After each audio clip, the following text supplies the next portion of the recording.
Boom. Alright, so here starts our campaign of wild raids. The world in peril, the world where only law is you raid or you get raided.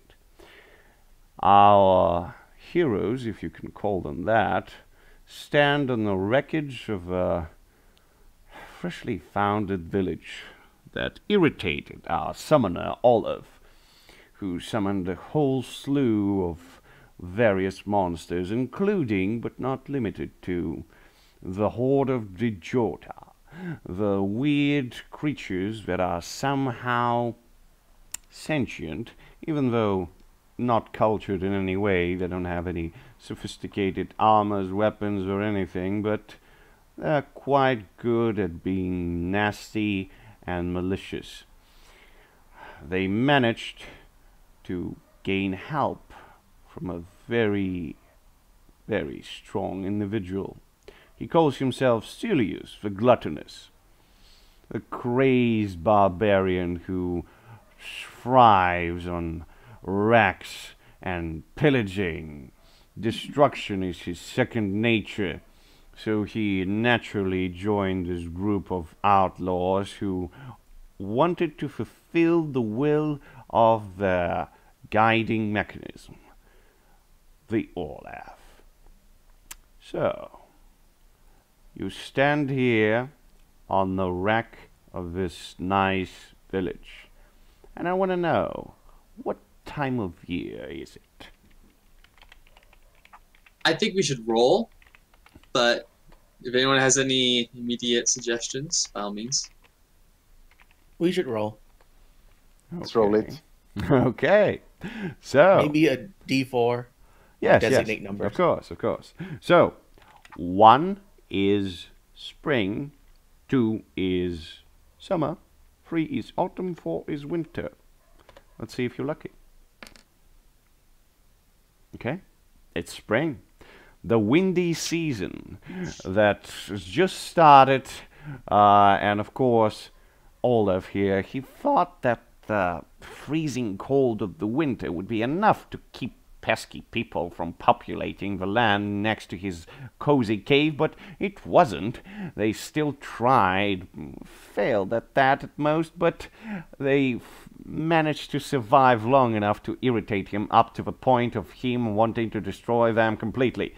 But he only managed to do that at the start of the spring, when most of the snow got thrown away by the winds and the cozy weather started to slowly but surely take its place. It's gonna stay this way for a couple of months, but then change itself to the scorching heat of the summer. So yes, that's what you are now.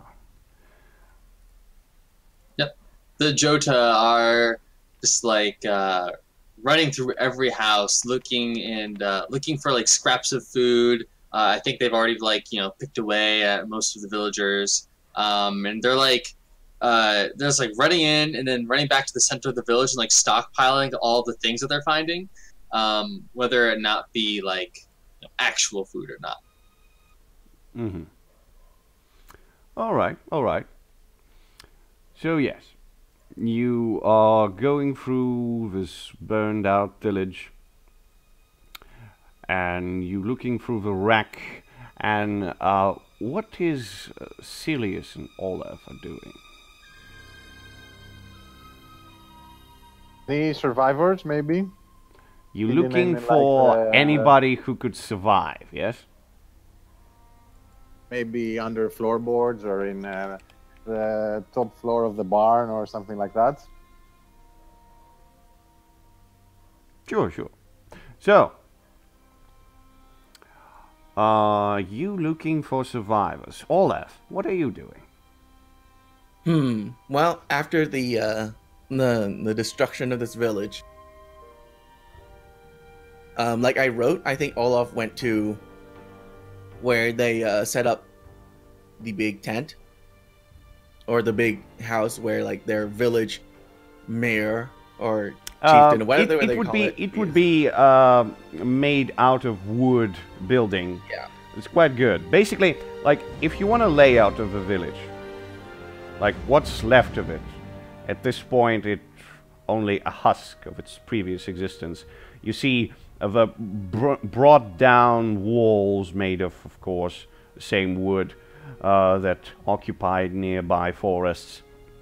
You see the watchtower destroyed. Basically, the base of it was gnawed upon by the creatures you summoned, and it was just laid low on the nearby building that used to be something of a craftsman shop that he used to make equipment for the farmers and people who tried to plow the land even though it was winter, but they were readying for the main event for the spring. Didn't help them at all. The biggest building, which is basically 2 stories high, was the building where not the mayor, but basically the military leader of the settlement was residing in. His fate was a gruesome one.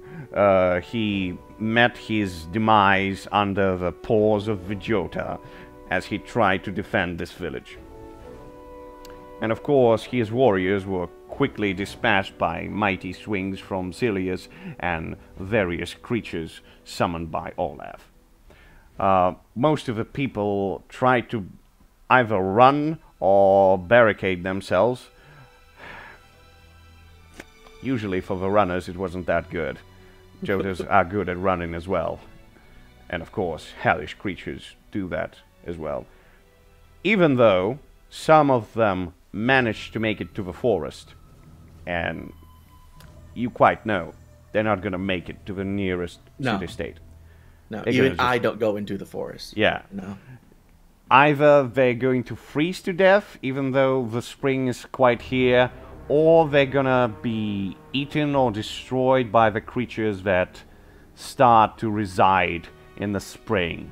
They start to wake up and crave for the new food to sustain themselves. So yes, right now it's a complete wreck. A whole bunch of broken, well, not so much windows as just shatters, and mostly silent. Mostly silent. There's not too much fire. Yeah, there's not too much fire. Outside. Nobody wanted to like burn it down to the ground, as I think, but you managed to drown the thing in blood. Sure. So yes. What do you want to do, Olaf? Well, like I wrote, I think I rummaged through this house, this military startup building, command center, and I find some notes and papers, right? So I read through them, and then to my chagrin, I came upon a passage that this. I'll say it now that they're humans. Yes, they are all humans. Yes. Yeah. Just as and like I you read it. and Celius.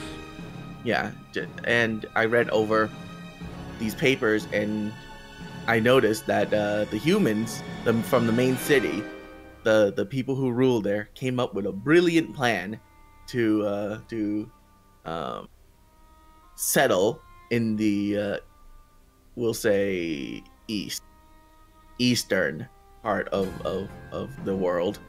And so in hoping that this was a lesson to be taught by me, that this place is too dangerous, I have read these pieces of papers that states that they are going to just send more people my way in order to try and expand their colony.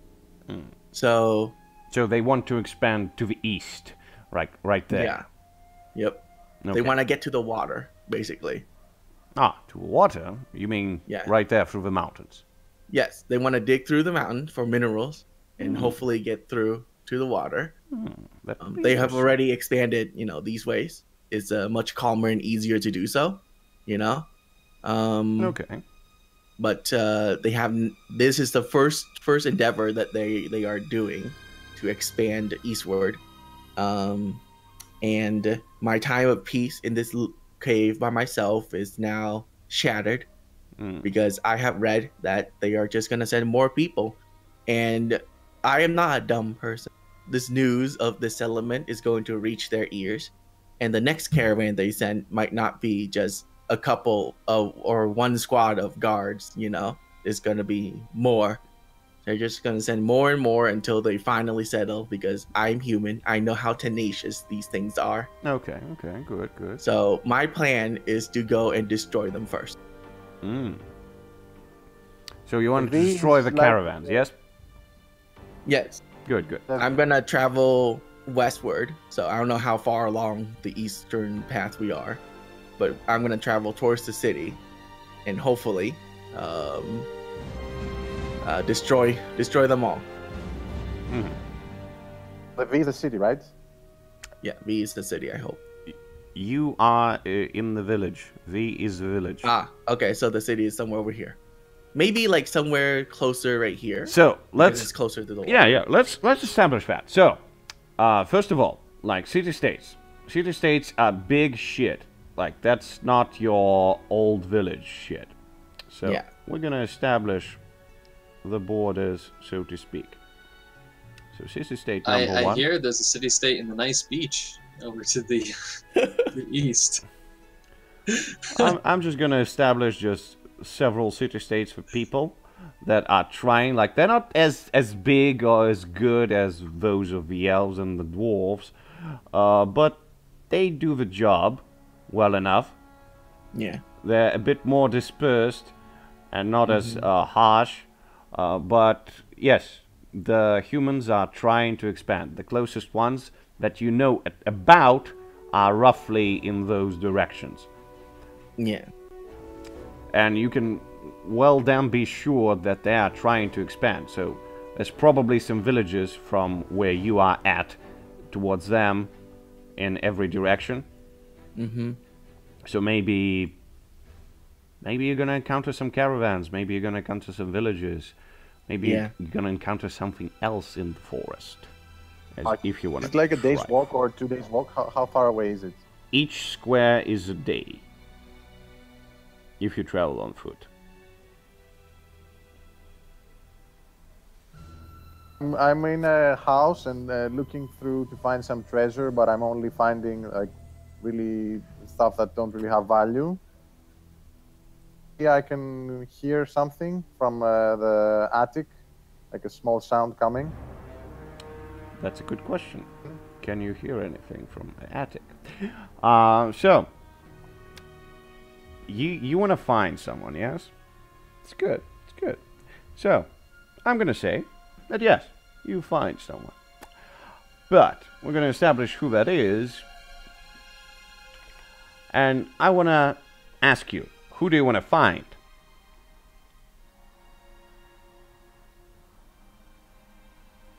A helpless child.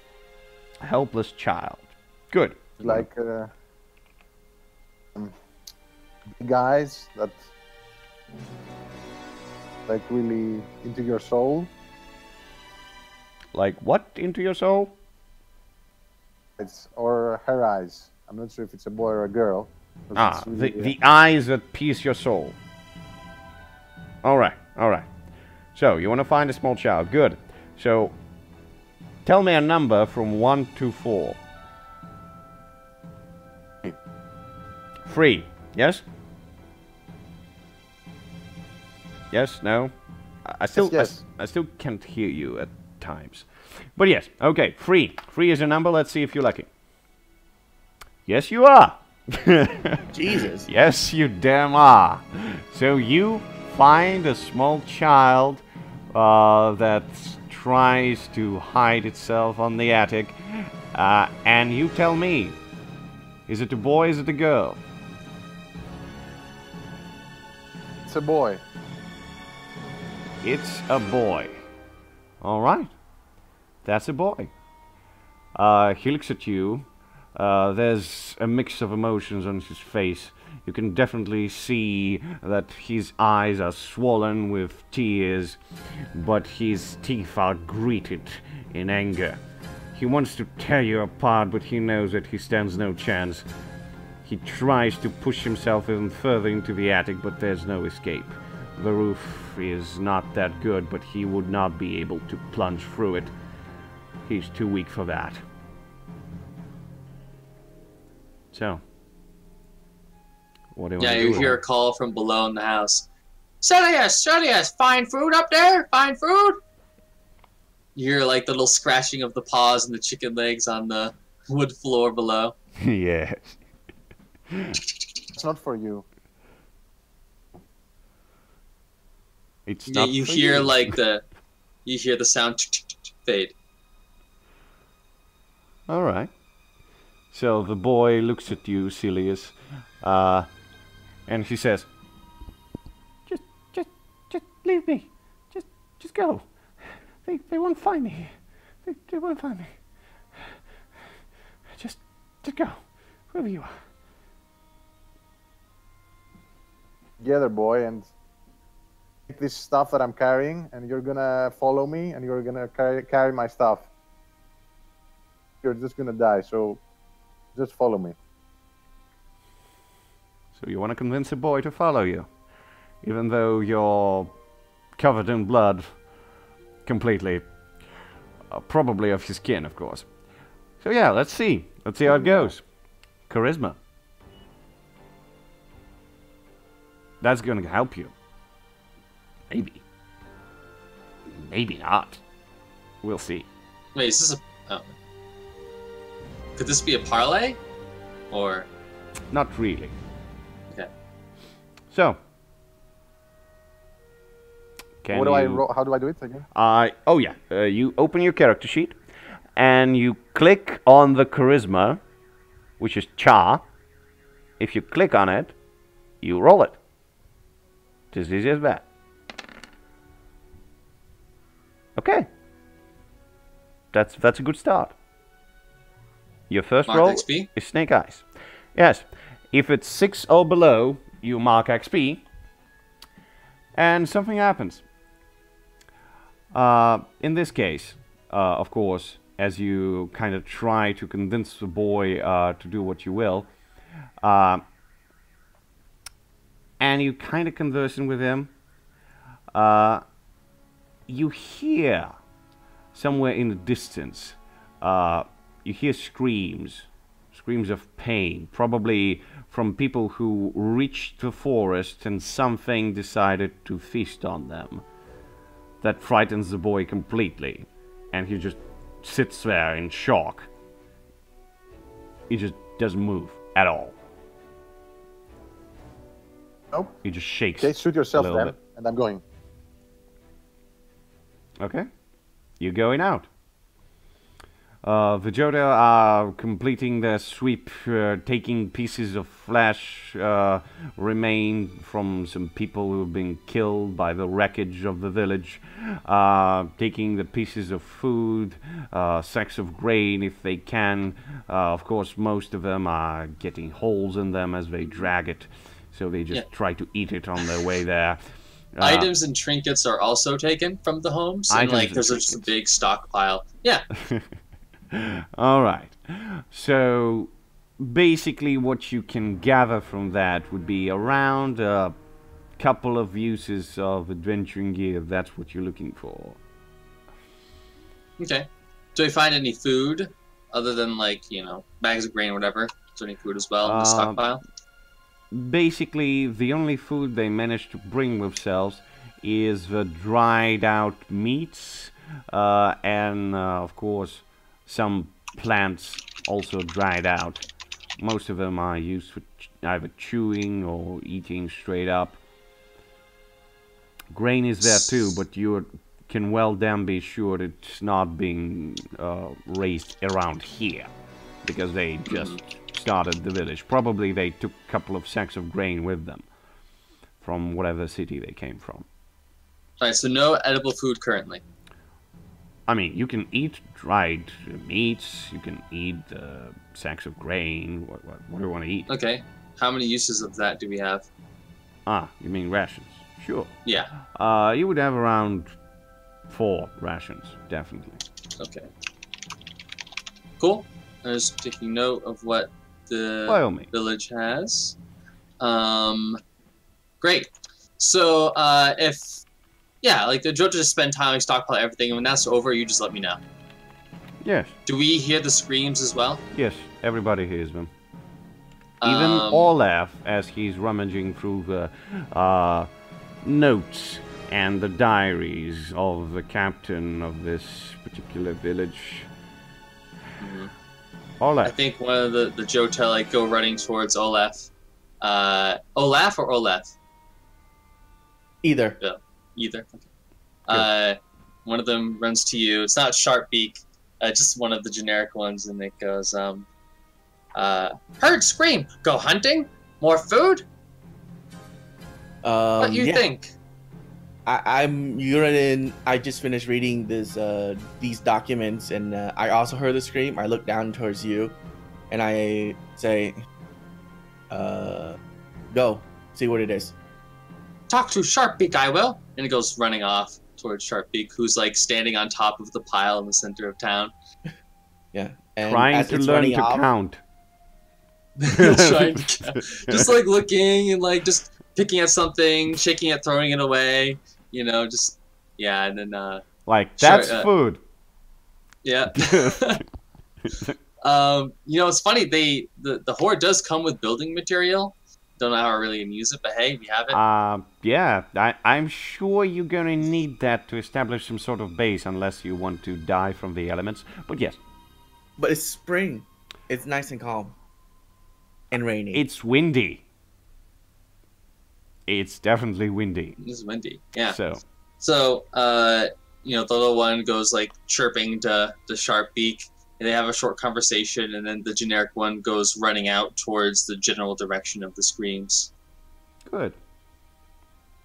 Olaf, Yeah. why do you need this specific cave?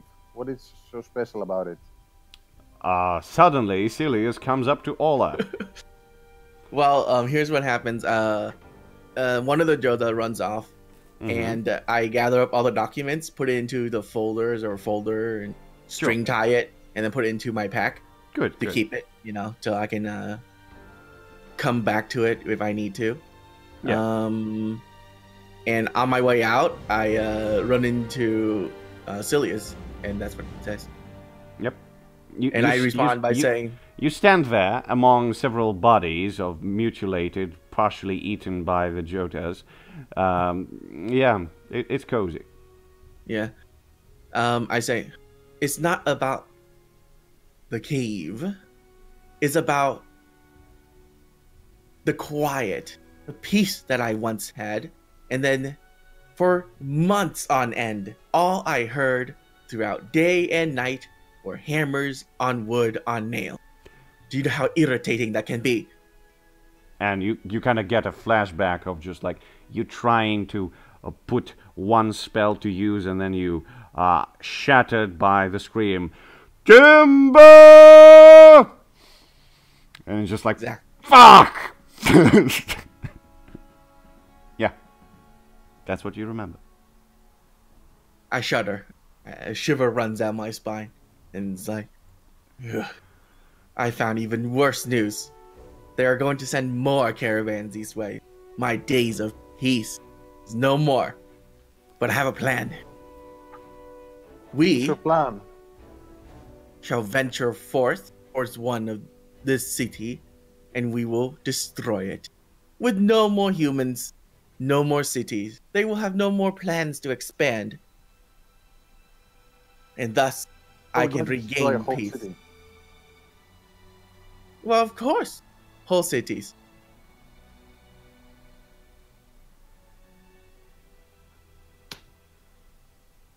Good plan, yes. I know. And I walk past him. All right.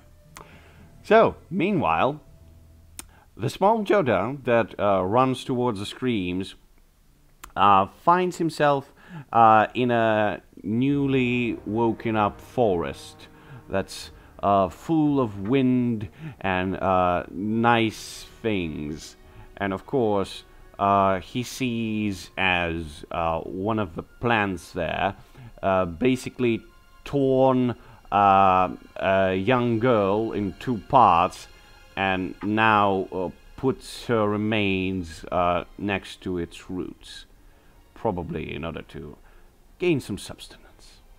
Yeah. Who tore her up? Who tore her up? It was a plant. Yes. A big one. Like the size of a man or larger? Larger. Okay.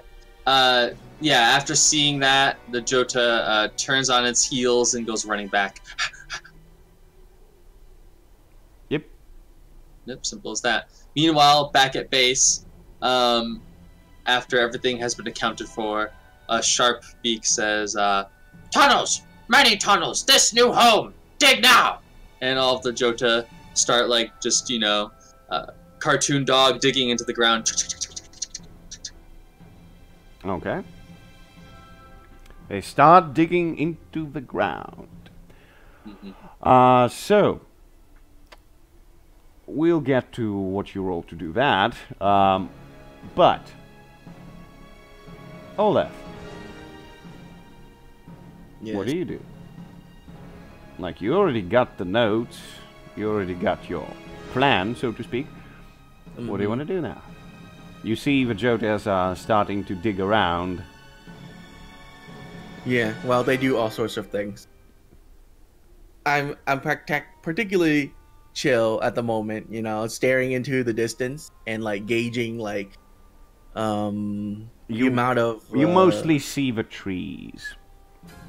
Some of them are Yeah. still partially covered in snow, but it's melting quickly. Yeah, I'm gonna basically probably go find, not find, but like go gather up supplies on my body and talk to is it Sharpbeak or Sharkbeak? Sharp Beak. Okay, Sharp. Okay. Yeah. Yeah, his beak is I'll go sharp. talk to Sharpbeak Okay. and I say, Sharpbeak, He looks new to you. plan. There's a city nearby. These caravans that have been bothering us day in and day out for the past months. More than months. Ugh. They're going to send more. So, I have a plan. We're going to attack them first. The longer we wait, the harder they'll be. You know, news spread and all that stuff. I just stared down at you, see if Yeah. you like listening Sharp and beak, understanding. like, yeah, Sharp Beak cocks its head in that bird avian way, blinks its eyes, and says, "Good plan, great plan. Must colonize first." I just look around and it's like, it wouldn't be wiser to colonize near the next town we're going to destroy instead of this one. You say, wouldn't it be wiser to colonize near to the next town? Yes. Yeah. Sharp Beak says, yeah, he like just like does a circle on the pile. Many supplies here. I think we I should just- go. This is just There. a dead place. If your dog has killed everyone here. There's no point in staying here. Let's go to some other place. Find some women, find some good food. Comes up, Silius. I just stare back and it's like, see, even he agrees. With all this food, I'm sure your pack will be able to carry it, yes? A little bit on each one to the next area. So Surge, where is that Yeah. character sheet? The Horde have a load of 4+ strength, so it's not that great. I know. That's very unrealistic for so many creatures. That's just the way it is. And so All the Sharpbeak stuff to carry, says, that's why maybe. yeah, Sharpbeak says,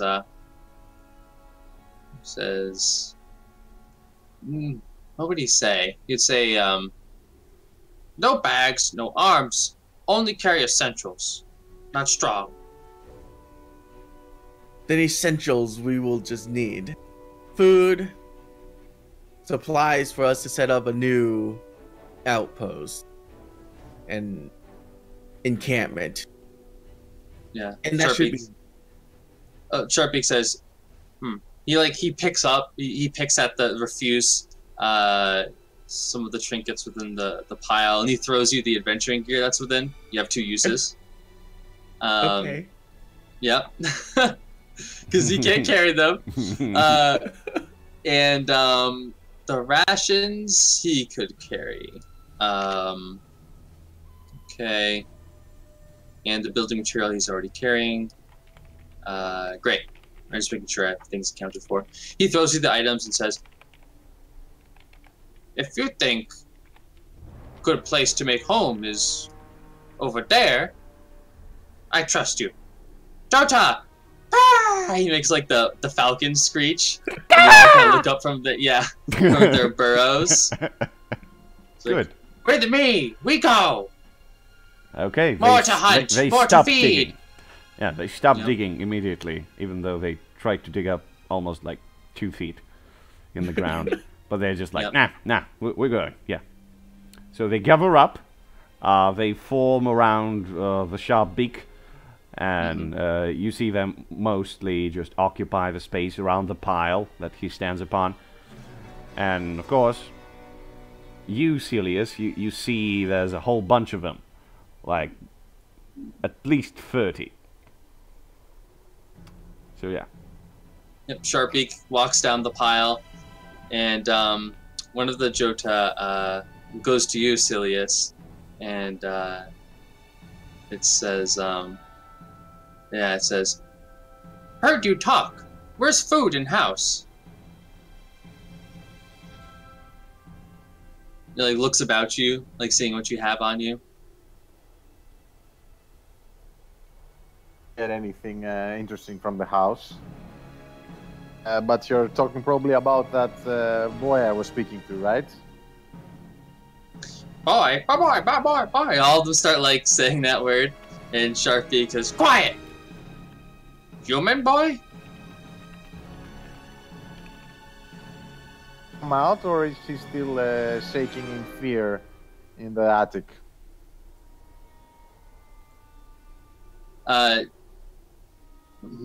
Actually, I need to ask you, Olaf. Actually, yeah, Sharpbeak looks to you, Olaf. What do you react in any way to this news? There's a small boy in one of the houses.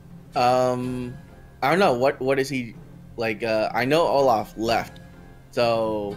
Oh, Olaf's not here. Okay, then. I mean, no. I mean, not, he is here. Not Olaf. Celius left the boy. Yes. He left him. So he didn't kill the boy. No. It just says that the boy is just there in the attic. Shaking by fear. I just look over to Celius and is like, you find a boy and you left him alive. Granted, he's not going to survive out here by himself, but we can't take that chance. Sharpbeak, kill him. The boy, not Celius. Oh god. So Sharpbeak says, yes, plaything we will make of him. Go, find boy! And like 5 of the Jota go running. 5 of them. Interesting. Yep. 5 HP's worth. 5 HP's worth. Yeah, I know. So, the 5 Jotos, they scour through buildings, and eventually they do find the attic. Basically, it's closed at the moment, but they can probably do you smell? Yeah, they have like 2 little nose holes in their beaks. Well, at some reason, maybe the ones who were asking Celius about the boy, or maybe Celius just pointed you to the house. Celius, did you do that?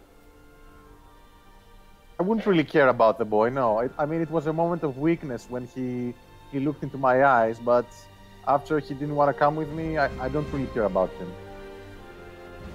Not. Okay. So you point them at the house, and they run into the house, the 5 of them, and they try to get to the attic. Of course, it's closed. Is there a door? to the attic? I mean, yes. There's a door, which is closed, yes. Yep. Maybe the boy left already. So we're talking like there's not a door on the ceiling. There's just a door that leads up the stairs, right? Yeah.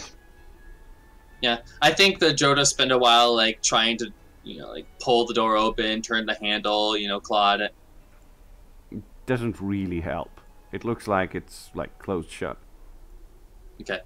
They go running back. Okay. As the five return, one of them says, "No thumbs, door closed." I sigh. Olaf. Let's just Well, get going. like What I is said. that stupid boy. The boy is not gonna survive anyway. Let's just go. So I want to know, Olaf, does Sharpbeak, has he been around long enough to know that you like torturing things? Yeah, you would say so. Sharpbeak would say, yeah, he would say, how, playing stupid things. He would say, "Much fun to be had with plaything. Why leave? Stay. Show us how to play." And he wants to persuade you. You already are using your move. Yep. All right. I'll just. Do you remember the move? Well, basically, so you would know. The persuasion works as such. On a 10 plus, he gets both. On a 7 to 9, he chooses. So options are: if you listen to him, you gain XP. Yeah. If you don't listen to him, you don't gain XP next time you're supposed to get it. Oh God. So Okay. yeah, essentially, he's extorting you with XP. But yeah. Yeah, I know. I know he's extorting me with You speed. get XP for torturing the small child. Yay! You haven't found the small child. I just. By the way, Silius, and you also, Olaf, you can interfere with his role. Or you can persuade him of other things. Nah. Now Olaf stops as he's walking away, scratches his chin a little bit, ponders. He's like, "You're right." So, by the way, Silius, I want to hear from you. Do you want to interfere with that role? Or maybe you want to persuade them of some other thing? Like, what do you want to do? Oh, well, like I said, I don't really care about the boy. I Okay. just want to get moving. Good, good. And, So you want to get moving. So you want to tell them that fuck the boy, we don't care, let's move. That's what you want to say, right? say, Like, am I right? You want to say that, yes? yeah. Okay. So basically, they want to stay and torture the boy, and you want to go. So, do you want to interfere with them and make another persuade roll to persuade him to go? Okay, let's do it. Okay, charisma then.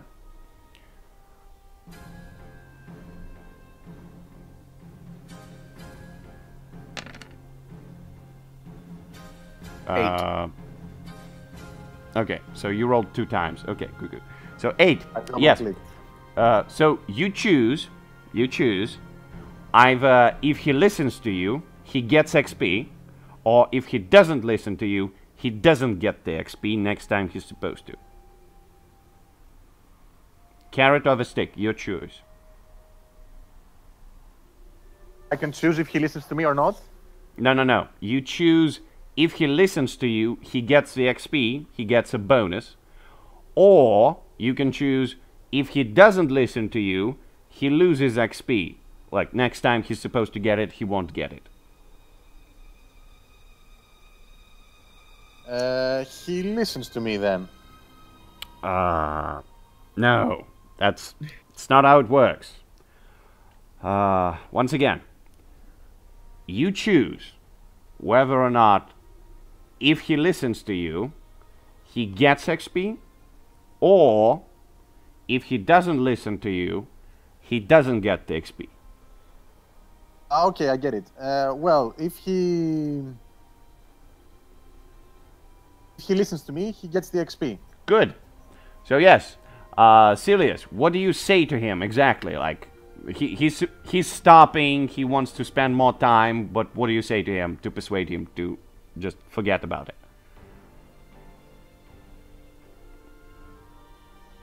Already established, I think, that this boy is just gonna die here. So there's no point in hunting it down. We don't have really have any reason to kill it. Okay. So yeah, Yeah, you I get the stop. XP if you listen to it. Yeah, I stop. I listen to both of them, and as much as I am compelled or desired to inflict pain upon this child, I also know that it's what, evening-ish now, maybe midday. It's midday. I think we attacked during the night. Oh, you attacked during the night. Okay. Yeah, or like before the break of dawn. Good. So then it would be maybe around it's midday. like- Yes. Yeah. And I think to myself, torture would take such a long time. It would consume the rest of the day. So I just stare over to the group and say, Silius is right. We don't have time for this. We must make our way towards the next village. Night is coming. And you know well that at nighttime, we better be in a safe position or bad things will happen. Fine. Let's go. Let's get So moving. we'll head off. All right. Good. So where are you heading off to? I say, well, from the documents, which of the 3 cities are the one that is sending out caravans, or all 3 of them doing it? All of them. All of them. So I just want to make Um, clear, Bill, you're not marking XP for this. Yeah. Yeah, I know. He doesn't Okay. mark XP for anything. So yeah. 0 summed. Yep. It's okay. Why are you not marking? You listen. Because uh, I got a 10 plus, which means Yeah. that the next time you're supposed to mark XP, he doesn't mark XP. Yes. Yeah. So it's okay. Everybody knows that. Good. So I look over the papers, and I'll go head south. It's the closest city. We may only pass 1 or 2 villages on the way. You want to go there? Yeah. Okay. So, you do remember that your cave is somewhere in the close vicinity, like no more than a half day away. That's why you were listening to all those rummaging villagers disturbing your peace. Yep. So, you also know that if you go through forests, like bad things are lurking in forest. You know that. Yeah, but like, the thing is, we won't make it to the forest, right? We'll just head here to this next tile. It's a days away. Are you sure there's a town there? I mean, it doesn't have to be a town, right? Either way, we're not gonna make it to the next city in one like days, right? we're Basically, just gonna have to each- camp out eventually. Each hex is a day. Yeah, I Right. know. So from here Roughly. to here is 1 day, Yes. and from here to here is another day. So that's 2 Yeah. days of traveling. So if we're just going for half a day now, we'll basically make it to the border of this hex. Yes. That would be nighttime. Yeah, and then we can set up camp there. Okay. All right. Because So either way, we're setting up camp outside anyway. good. So, Good. So let's go for it. So you leading the way, Olaf? Yes. yeah. Okay. Your whole group, so to speak, or a small troop, I would say, with all the Jodas, yeah. You start moving away from this village, away from what's there. And now you can hear only the wind blowing through the paces. But what you can also see, you can see the mutilated bodies of the villagers who managed to get away. You see the big hulking plants that use their now freshly woken up tendrils of roots, just yanking them, ripping them to shreds. Like some of the mutilated women in a complete assembled part would be even slightly arousing for Celius, but at this point, not so much. Not so much. Or maybe it is. I don't know, Celius, do you fancy that? Do you like gore? Damn you, what a waste of good flesh to bought like this. Alright, alright. So you don't particularly like it. Well, what you gonna do? And you notice those plants, Olaf. Like, they are waking up. And they are gonna be hungry. All of them. Some of them already feasted. And look quite happy, being soaked in blood and guts. It'll be really nice for their roots. But as you walk through the forest, you understand that there's going to be more of them.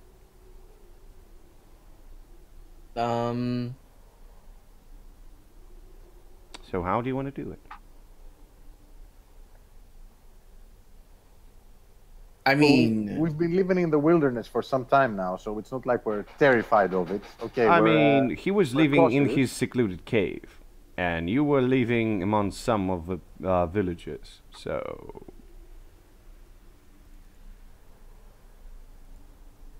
I can still kill you, if it gets to you. That's the only thing I'm saying. so I'm gonna. Well, can't we just like identify the plants and then just avoid them? Good question. To burn them down. So, We can also burn them down. yeah, of course, if you have fire, sure. So, you want to identify the plants. Good, good. So, how do you want to do that? I mean, I look at them. I mean, the ones that are already like tangled around these villagers, and I study it. Like it's identifying features. Like is it barbed? Is it like silky smooth? Or Good, good. So, you stand around there and you basically pause for a moment. You look about the tree. You see that most of its roots, especially the ones that used to snare people around and tear them to shreds, are very, very smooth. And it looks like they're very greenish, even though, yes, it's just been winter and most of the trees are gray to just dark brown because they've been deprived of all the juices and the nice weather.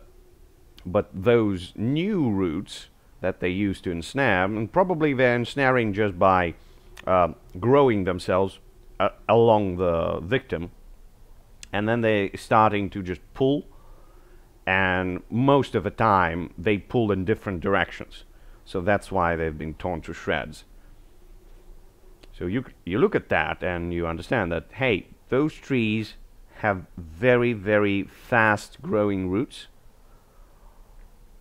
And that's the most interesting feature at the moment you can spot. I mean, you can try to look around even more, spend more time to maybe discern something more, if you like. I mean, it could be dangerous standing around here just looking at it, but yeah, you can still do like it. as long as I already know what to differentiate between this particular type of plant and others, I'll just move on and just avoid that. I mean, the roots. Plant. The roots. Yeah. Like, if you spot anything green, then you're in trouble. Yeah. Basically. Avoid greenery. At this moment, yes. That's Yes. your best choice. Most of the grass is still grayishly brown, so you can distinguish that. Yeah. I mean, a couple of weeks from now, mostly everything would be green, and you're going to be effed. But at this point, you can pretty much distinguish that. Yeah. So All we right. move on. Yes. So you move, you steer clear, and you make sure, like, who's spotting that? Like, who's on the spot? I mean, I'll do it. I mean, I'm leading, so I might as well look out for these things and lead them around. By all means. Point it out to the Jotas, like, don't go near that. Yeah, yeah. Especially, like, the main danger would be for the Jotas. Mostly. Because, hey, they're not that sophisticated as you are. So, you're pointing the way, and you're leading them through, and the only thing I want to establish is how good are you at that. So, wisdom would be required to spot things before the Jotas are getting torn to shreds. Well, Jotas are dead. I have a -1. So, this will be fun. Hopefully not, but we'll see. Oh. Oh. Well. Well, here's what's gonna happen. Olaf, let me just look at you here. Yes, and the Jotas, yes. Okay. So, Jotas. And I call you as to a collective. And probably the Sharpbeak, he would be mostly devastated by this. But he knows that several of his kin are very, very interested in, like, the new things. They're trying to, like, look about, and they're trying to maybe find some food. And most of them would be quite interested in the greenish ones, because green usually means food. And they care about food. So, roll me your damage. Okay.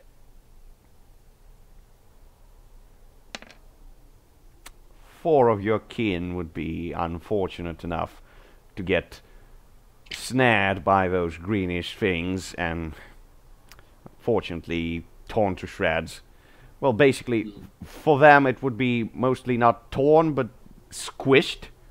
Like the life would be squeezed from them, and you, Silius, would probably smile as the eyes of Jotas are gonna pop from their eye sockets as they're being squeezed, and they make those funny sounds of like... I do, yeah. Yeah, it's quite funny. So, yes. Class damage. Yeah. Sharpbeak says, "Stay close or die like the others." And the herd moves in to keep warm during the windy nights, or the night that's approaching. Yeah, the night is approaching, and sooner rather than later you need to make camp. Like, I want to know how you're going to do that. So are we assuming it's time for that? Well, yeah. Basically, through the forest and the high trees that still don't have too many leaves on them, you can see that the sun is about to set, and the darkness is about to descend. The Jota begin to burrow into the ground to rest for the night. Okay. I'm gonna find a nice dead tree to climb on and sleep on it. Climb on a dead tree. Interesting. So you want to find a dead tree. Good. That would be some interesting endeavor. What about you, Olaf? What do you do? Well, I mean,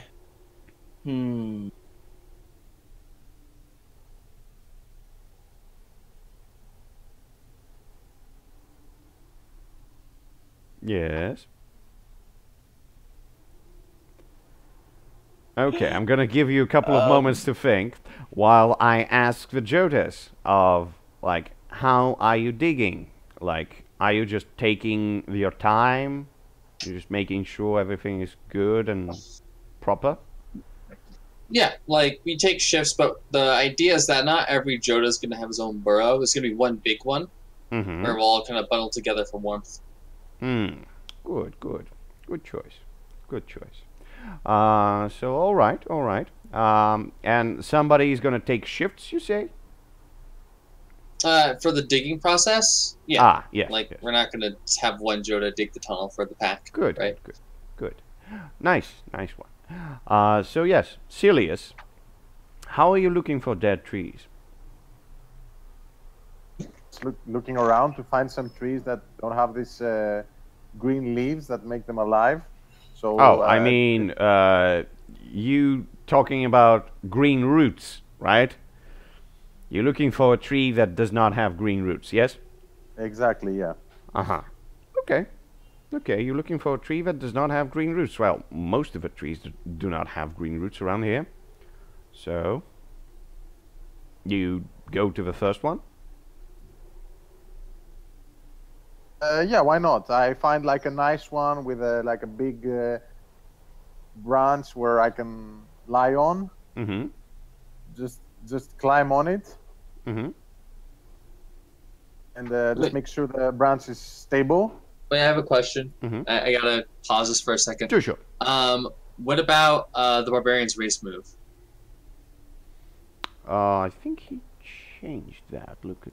Oh, is it changed? Because like Let me I'm look used at to the that. whole XP thing about your lands or whatever. I think he did. I'm not sure how. Like, did you Did- change your race move? Silius? Say again. Did you change your race move? Like, I'm not seeing it around here. Is the outsider. Yeah, so the outsider...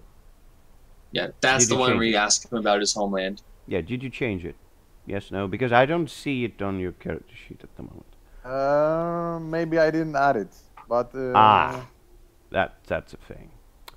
Okay, so do you want to change it? Do you want to keep with it? maybe that's how my people sleep, on top of trees or something. That's not really... Okay, just put a move in there. And just roll the description. Okay? Because I don't think that's how it works. I don't know either. So So yeah, like put it in, we'll see. Meanwhile, Olaf, what do you do? So here's what I do, right? Mm-hmm. I know that one, I don't know, but summoning has never failed me before. So I Sure. want to summon a creature Mm-hmm. that basically is a creature that functions as if, like, you know, it has a... Its purpose is to provide a sleeping space. A kangaroo. Um, A big that is kangaroo. large enough to encompass me, and that it will protect the people inside that of it that is sleeping for the night until daybreak. So it's a nighttime creature that exists, right? So a night creature that is going to provide you with a safe space for the night. Yes. Uh-huh. So being night creature, you saying it's gonna like guard or do what? Like, Yeah, it's nocturnal, so it's just guard. Mm-hmm. So guard, and basically like you sleep on top of it or like below it. Like what's the trick? Well, I mean, I was thinking inside of it. Oh, inside. Like a kangaroo.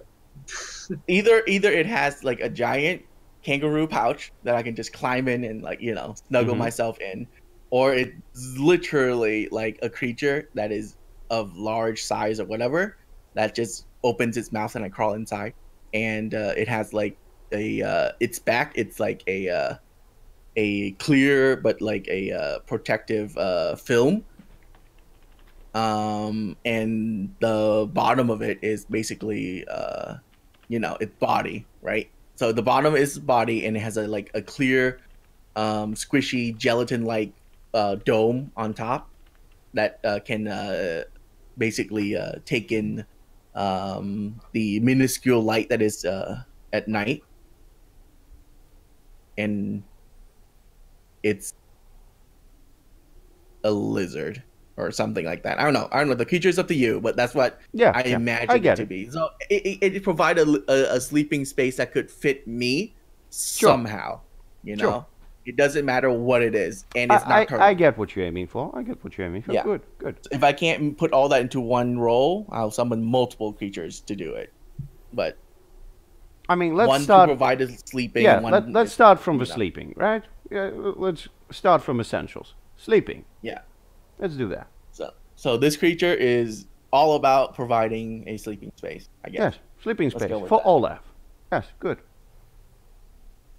Watch I fail this roll. It'll be amazing. Oh god, it's an 8.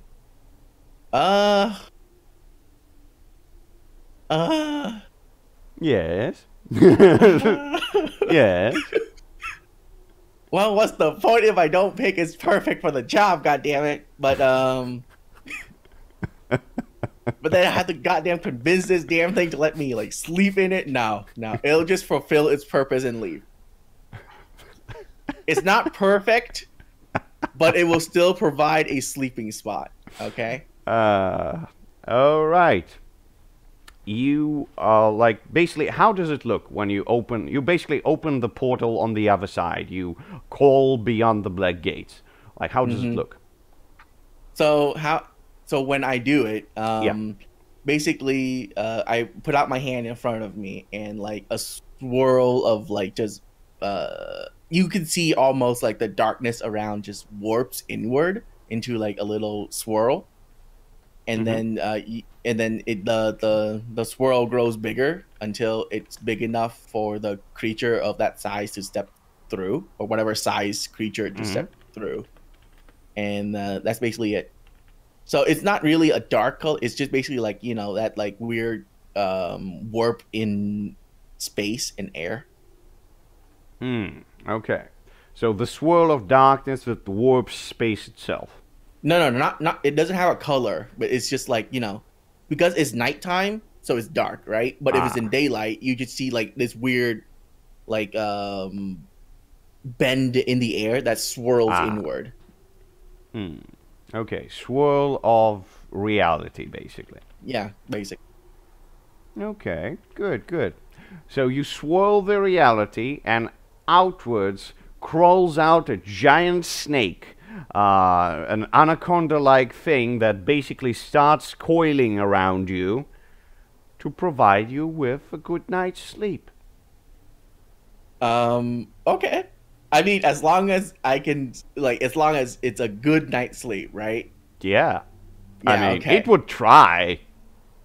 I mean, yeah, like it coils around my body. I just lean up against its like flesh Yeah. and just lay there while standing up, you know. But it's keeping me upright without me having to do it myself. So it's like sleeping. I just want to know, what do Vegeta and, of course, Silius think about the snake that crawls out of nowhere and starts making coils around Olaf?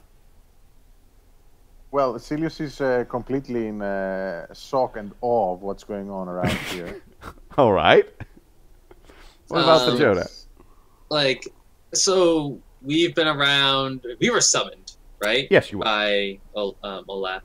Yes. Does Olaf like scream or like call for help or something? No.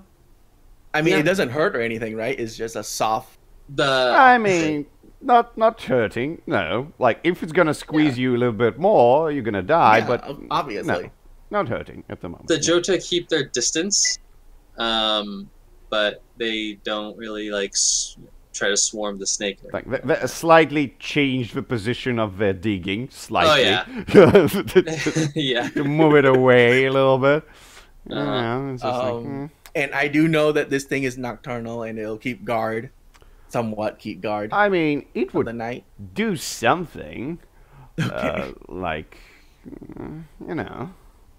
Like, it's not exactly, like, too cozy or too warm around it. It's not I mean, perfect it's at all. kind of warm, right? Because it's made of flesh, so Kinda the warm. body heat Kind of warm. of that snake is like. It's a snake. It doesn't Yeah. have body warm, but Well, I mean, it's kind of good enough. Good enough. Yeah, Yeah. you're not gonna It's die. my body heat that's not being like spread Yeah, out. exactly. It's just being tucked into this Exactly. small little coil. Exactly. I like it. You know, I think to myself, not what I expected, but it works. You know, Yeah, it's like does. I lean my head against the top coil and just like, you know what, this is okay. It's actually pretty soft. I'm good with this. And I look around, and I notice that the Joda are basically sleeping in a hole, Yes. And Yes, they are. Silius is up on a tree. Yeah, he climbs up on a tree. And this snake, I just look at it. It's like sticking out its tongue and just looking into the darkness or something. It's just looking about. It's just trying to understand, like, what's supposed to happen. Like, I mean, it knows what it's supposed to do. oh yeah, it's gonna it leave, knows yeah, what so. it's supposed to do. Like, it's just trying to wrap its head around, like, what the fuck. Yeah. Yeah. So, how about Silius? Like, did you add your outsider move? Can we look at it? Can you click on it? Maybe post it in the chat. What's really the point of it? I mean, just click on it. We'll read it.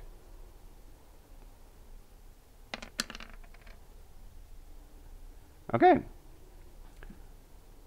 So you click 2 times for some reason, but never mind.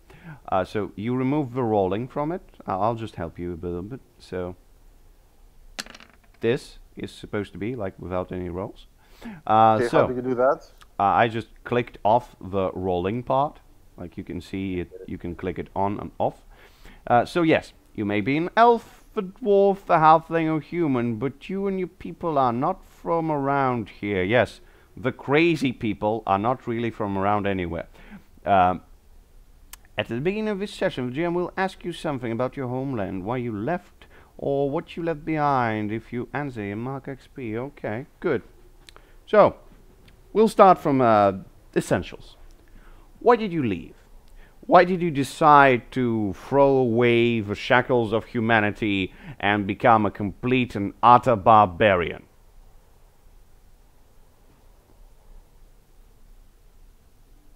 Maybe because of a blood feud. Hmm. I killed killed a woman in anger that I shouldn't have, and their family are. So I had to leave, or they were gonna kill me. Ah. So, you killed a woman in anger and her family swore revenge.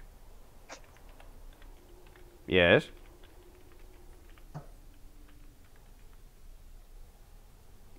Yeah? Get me? I agree. Okay, good. Good.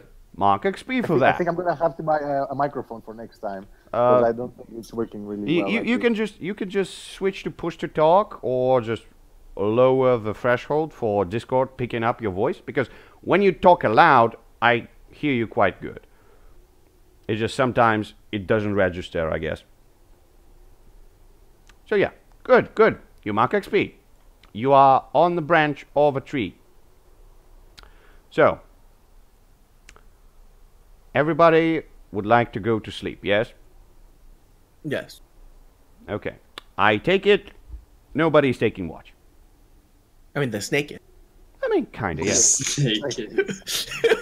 I did ask you if I can, like, you know. I understand. Like, it's not perfect for the job at all, but it will try. Yeah. The Jota do take watch throughout the night, right? We send one out, like, you know. You send one out to do something. We send one out for a little Walk bit, around. and then he comes back, and And another one comes out for a little bit. yell really hard if he gets murdered. Yes, good tactic. Yeah. Good tactic. Okay, so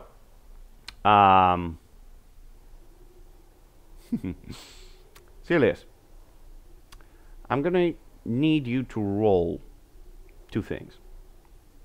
First, your wisdom. And that would be determining on how good is your sleeping thing. Okay.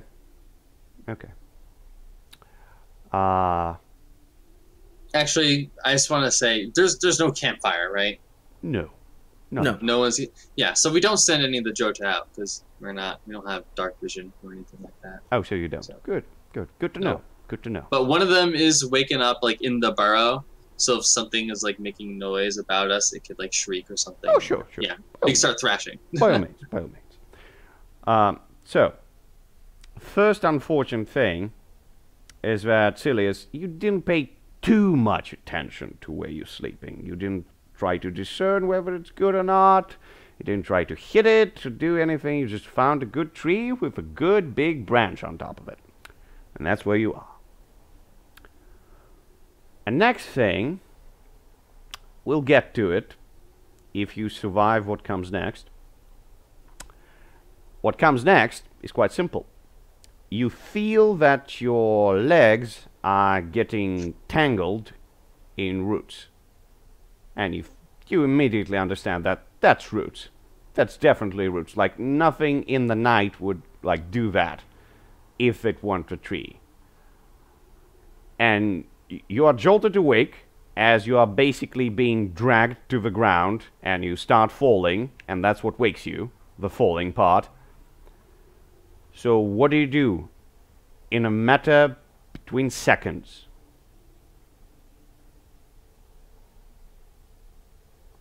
Silius. I grab my knife and stab at whatever is curling around my... Ah, good, good. So, you grab your knife as you're falling down. Okay. You poke on the ground, just like, as a sack of potatoes. Just like you clam in there.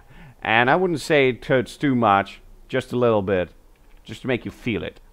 So that's what it does.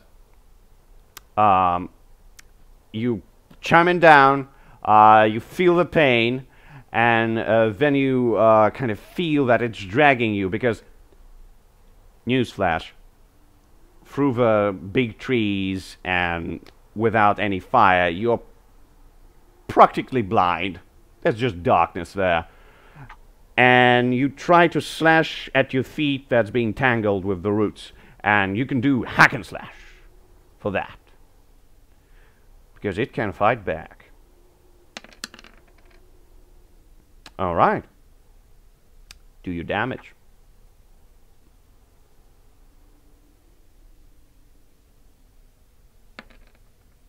Ah, nice.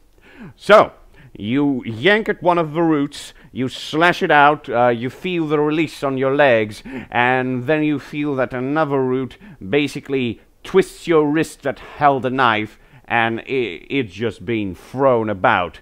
Your knife is lost in the darkness as the tree holds your hand now. And it is... Olaf, help me. At this moment, you make a sound. The Jota, one of them that's still awake, he manages to spot that. And Olaf, he's sleeping, he's cozy. But the snake starts to rattle a little bit. It's getting a bit tenser. Not enough to wake up Olaf. Maybe the scream of Celius would do that. We'll get to it. But the snake is basically ready to protect Olaf, who is not in danger at this moment. So, Celius, tell me, how loud do you want to scream for Olaf's help? Really loud. Really loud. Okay. Well, I think as soon as like one of the Jota hears. I understand you want to do something with Jota, but let him scream really loud. He wants that. Constitution. Sure. And then you can say that your Jotas do something. So, Celius, I want you to roll Constitution to see how well you yell. And, of course, Jotas can do something. Yeah. As soon as he hears the cry of its companion, it would let out an eagle shriek, ah! And they all would like start to wake up and just flood out of the little hole. And tell me, is like Celius's cry distinctive as Celius's? Right? I think it would be. I would hope so. Yeah, I think it would be. And because he's like a big burly man. He's not like Olaf. Olaf doesn't scream like that. He probably screams like a little girl. But Celius, he screams like a man. And while he screams, Celius, you can feel that something is basically touching your neck a little bit, like slight touches. And like at this moment, like as you're screaming for Olaf's help, like on top of your lungs, you understand that the thing that tries to touch you, that's another root. And if you keep screaming, it's gonna feel that there's flesh there, and it's gonna basically wrap itself around your neck. But if you stop, it's probably gonna lose you. So what do, Olaf? Do you complete the scream? You mean Silius? Oh, Celia, I sorry, yes. complete the scream. You complete the scream. Okay. He completes the scream, and he's like, oh, Olaf, help me! Then it turns into that, because the other root is wrapped around your neck at this point. Olaf, you are jolted awake. You can hear your friend was calling for help, and then you start hearing he's coughing, and then the Jotas do something. The Jotas en masse go hurtling towards the shouting. Yes, good. Hurtling towards the shouting. You are So doing how's that. visibility? 0. Well, almost 0. You don't have any light sources at hand. Okay. So basically, we just think go pitch black with a slight grayish colors around where the light of the stars can kinda coil itself around the big branches of the trees. So yeah. Yeah. Yeah. En masse, we go looking for Silius. Silius! Silius! Where are you, Silius? You hear the suppressed cough, like as Celius is getting dragged closer to the tree, and yeah, Celius, what do you do? Like at this point, you feel your right hand, as I presume you are holding the knife in your right hand, and your neck getting pulled towards the tree. Oh, I thought you said the knife was like thrown into the darkness. Like his hand that was holding the knife. Oh, okay. Yes, that's what I said. So yes, Silius, what do you do? Well, I try to grab something with my hands or my push something with my feet, so I don't get dragged in. So you're trying to basically grit your teeth, kind of use your hands and legs to push yourself away, yes? You're trying to use your force to rip yourself away from the roots, yes? Yes. Good. Roll me the strength then. Or defy danger strength, like however you want. Okay. So he's trying to do that. Jotas, you could help. But you better be well descriptive of how you do that. If the Jota, yeah, if the Jota like don't know where the threat is, like as in like they're immediately upon it because they can't see at night. Yeah. Then I don't think we can help in this situation. Okay. Okay. Cool. So, custom move then. Roll me Constitution, Silius. Oh my god. You farm an XP. All the rolls 6 or below are granting you XP. But at this point, you're losing consciousness because you're getting choked. So now you can no longer like do anything because you're losing consciousness. Sorry. Olaf, you are trying to get out of the snake, I presume. Yes? Huh? No, it's protecting me. Okay, you're not getting out of the snake. No, I look around and I don't see anything. Yeah. Oh, and I see the snake being like, its head is now like perked up. Yeah, instead yeah. of like head is on perked top up. of it. It's just like moving it really quickly, like from one side to the other, like it's trying to focus on some threat. Yeah. And it's failing at like it doesn't know what to focus on. I mean, hear my snakes are. scream? Yeah, I heard it. They have thermographic vision, yes. Yeah. So yes. So I'm gonna like I can't see anything around, so Not I'm really. just gonna summon another creature, I guess. Sure. Yeah. So I want these creature or creatures Mm-hmm. to Well, only one light creature, up. but yes. Only one? Yes. Oh, a monster. Sure. So I want this creature. Its main purpose is to light up the area around me Mm-hmm. as far as possible until daybreak. Okay, so, quick question then. Can you summon with your hands kind of close to your body and kind of clenched? Can you do that? Yeah. Like, do you need I mean, like- articulation? Do you need, like, move your hands and speak some words in order to summon? No. It's all about the mind, right? Like, I do need to speak some words to Yes. to do it, but So? it's all about the psyche. So you don't So need to move your all hands. I need to do is like no, I don't need to do it with my hands. So it's not I like will a say spell. no, it's not a spell. It's an ability, right? Yeah, I know. So. Unlike my Venetian casting Sure, book thingy, I don't need my hands to So do you it. speak the words in order to invoke some dead creature from the abyss. Yeah, so it's I think it's verbal. Okay. Verbal. Okay. So- good. So you're speaking the words of power in order to summon a creature that is going to enlighten the area. Yeah. Good. Light the area up. Yes. Do this. Don't fail. That's a good custom move on the fail. 14. It will be both. It'll fulfill its purpose and leave at daybreak, and Good. it's perfect for the job.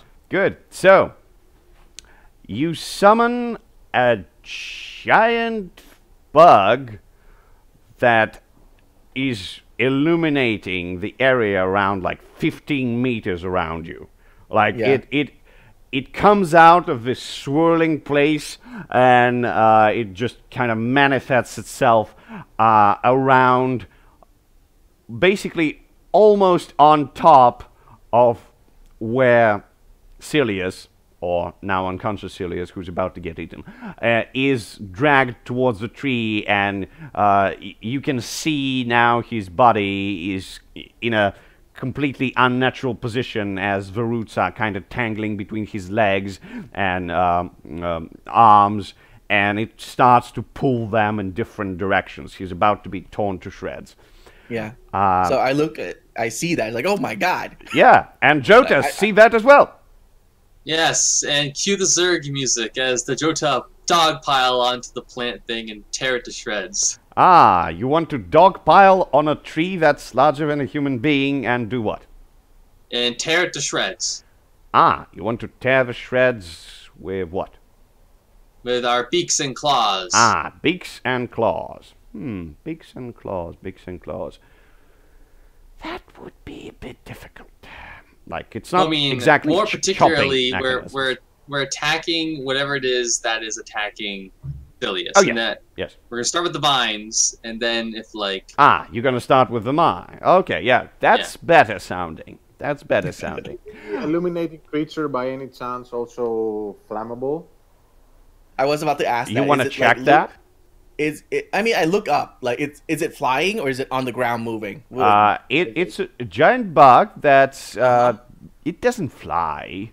No, so it's just like on the ground, just waddling. Yeah, it's on the ground. It's just waddling about. It's just like, yeah, I'm shining. What up, So, bitches? Is it? Like, the way it think shines, about it. Is it shining through like light or is it shining through luminescence? Luminescence. so Basically, it's not think flammable. about it as a spring bug. Yeah. It's like giant one of those spring like, bug. torch bugs. Yeah. About you think a meter in diameter.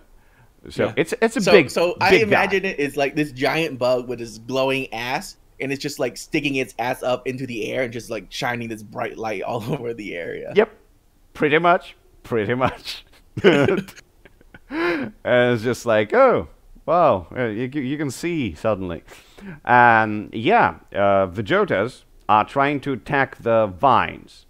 So I presume you're trying to do something with them. Like, how do you want to approach that? I don't think you have custom moves to attack several targets at the same time. Do you? I have overcome, When you use sheer numbers to overcome an obstacle, roll plus Constitution. I say, yeah, I say, let's see, that applies. I think that applies. Against the vines, I think that applies. Go ahead. Okay. Let's see how it goes. Oh, shit. Ooh, not so well. Oh, shit. Oh God. Oh, my. I'm gonna be the only one living after one night outside. Oh, my God. Okay.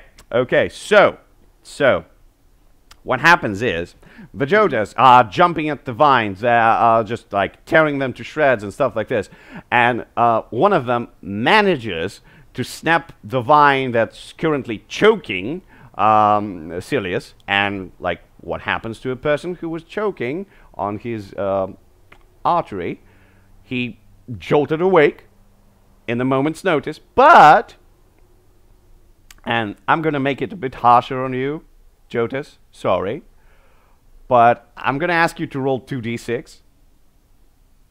Okay. So yeah, 5 of you die. Basically. Not bad. It's not bad at all. It's some good rolling. Some good rolling. It's worse than a maxed out D6. Yes, yes, yes. It's good. It's good. So 5 of you are dying in the cold embrace of the tree roots as it's kind of dragging them, and you can see that in the I think it's orange light of this torch bug, and you can see the Jotas are getting squished, making those funny sounds, but at this moment, Silius, they're not as funny because you see their dead, shriveled bodies are getting dragged below the earth to feed the tree. Sharpbeak says, "Save Silius!" And Silius, now is your moment. Now is your moment. You can feel your hands and legs are entrenched with those vines that are partially damaged. So you have a moment to do something. Come on. Yeah, since they're occupied with eating the Jota things, Yes. I'm gonna be trying to pull apart this thing that's holding on my neck and just get it over my neck and just start running. So you basically want to rip yourself away, yes, and then start running. Good, good. So use your strength to rip yourself away from those already damaged vines. And at this moment, Jotas... Okay, well, helping would not be a problem here. So it's partial. You can do that. But you would strain yourself. And by straining, I mean you're going to get a weakness. Or you can just wait for Jotas to release you. What? Option here. What option? Myself, or I'm gonna die. Basically, you free yourself and get a debility, or you wait for the Jotas to save you. What's your choice? Or me. Here. Yeah, yeah. What's your choice? I'm kind of eaten. Okay, so you rip yourself away. Good, good. So you rip yourself away, and so you'd know how to do that on your character sheet. You open it up, and next to your strength, yeah, get it. Yeah, next to your strength, you cross it, and you get weak debility. Strength. Why strength? Yeah. I'm not getting scarred by the... No, you're not. I mean, you can get scarred if you stick around for more, but yeah. At this point, you ripped yourself away. You just jump several paces outside of reach of this horrific tree, and you kind of see tangling vines still on top of you, trying to constrict you a little bit, but they lose the juice, they lose the power they had, and you kind of rip themselves away from you. You're just like, And the Jotas. Now you are in a position to do something, or run away, hopefully. Running away with Silius is what we do. Yes, good, good. So, since there's I presume, an unorganized bunch of you, so... I mean, we didn't get separated, right? Yeah, you don't get separated. We moved en masse towards target. Not at all, no. You're just like a massed horde of you just like moved in, start knowing several of you died. Silius ripped himself away and start running. You start running as well. I just want to know how fast. I mean, pretty quick. As fast as our little feet can carry us, right? Yeah, yeah. I have the quick tag, so I'm not sure if rolling will be required, but... So what does it say? What does it give? Basically, that's, like, give me the move that describes that. I think it's one of your nature's gifts or something, yes? Correct. Okay, could you post that? Right here. Yeah, so, you can travel those distances quickly. You are fast-moving narratively. Okay, good, good, good. Burrowing, you can dig. Scavengers, yes. Speech, good. Yes. Well, you are quick enough. You won't need to roll for that, but your friends understand that, hey, those fucking things are not kidding. Like, those roots, they are real bad shit. And you need to steer clear out of that. Absolutely. So, once again, a calm, windy weather settles, as you can still hear the twitching and creaking of muscles of killed chotas as being pulled down below the roots.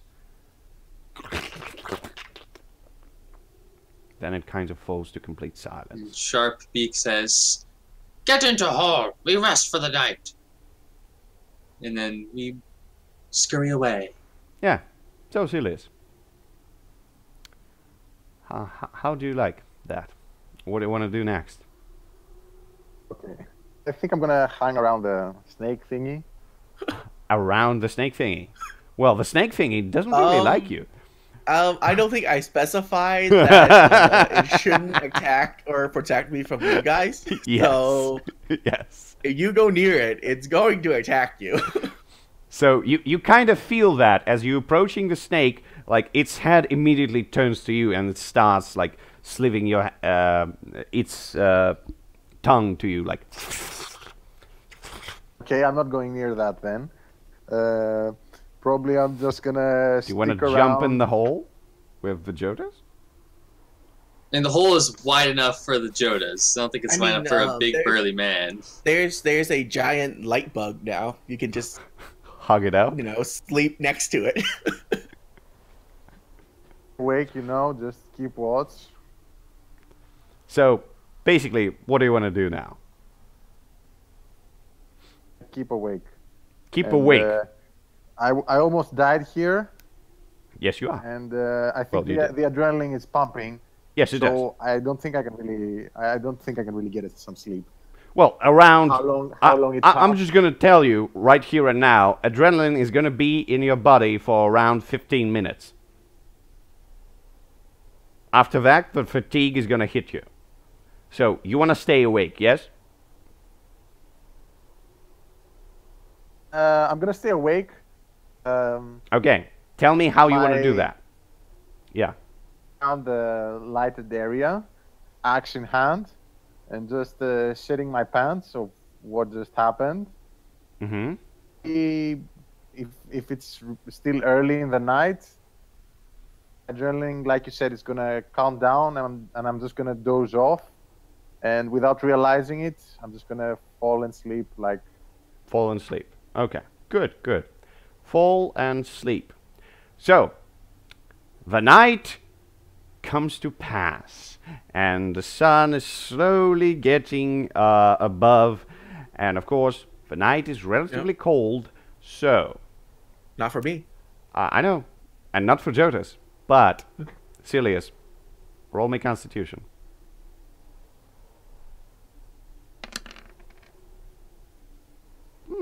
That's good enough. So, what do you choose? Do you choose to lose your damage of HP, or do you choose to get a sick ability? Did I lose HP? I giving you a choice. You either lose your damage of HP, sorry, or you get the sick ability. It's your choice. Go with HP here. All right, roll your damage. my damage mean? You can click on your damage. Basically, if you open your character sheet, you can see the damage. I get that. Is I a get D10. that, but isn't this the damage you cause to the to another person? He's It's saying that the just harsh damage. elements are as lethal as you, Okay. right? It's a D10's worth of damage. Yes. Or... Yes, it is. So good. That's the damage you get. And by the way, your hit points are not 9. Good God. So, how you calculate your HP is you get your base. I think for you, base is 10. And then you add your constitution. Like, is your base HP 10? Like, look at your character sheet. Tell me that. I mean, think the it's 12 for barbarian I think 12. character sheet. What? Do you see it in hand? Like, do you have it? I mean, I can open it if you don't have it. The playbook, and it says maximum 8 plus Constitution. 8 plus Oh, wow. Constitution. Okay, so what you do is you 8 plus Constitution, which is 13. So 8 plus 13 equals 21. So your top HP is 21. I'm just going to add it right here for you. So, Okay. all the damage you had before, like you put it in, and then right now you get 5 damage. So you add it to that. So now you would be at what? 16. Yes. Good. So there you have it. Not a big deal, right? You know, just like try not to sleep on the dirt anytime soon. Unless you're Jodas. It can be bad. Like, I mean, We need to get you a sleeping bag. they have furs and they have themselves, which is quite cozy. That's how animals sleep usually. Yeah. But yeah, he was That's how- alone. So yeah, not good. Not good at all. So yeah, good. You wake up, there's a morning, and you see your torch bark and your snake whittle out of existence. Like, how does it look?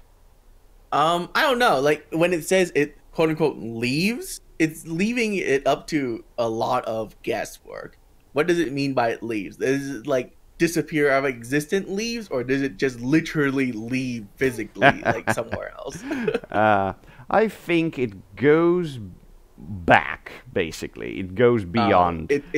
It dies again. Okay. It's not like dies. It's more of like you summoned it through the swirling of reality, and it Right. goes back through the swirling of reality. Okay. Like one moment Okay. it's there, another moment it starts to shimmer, and then it Yeah. kind of disappears out of existence again.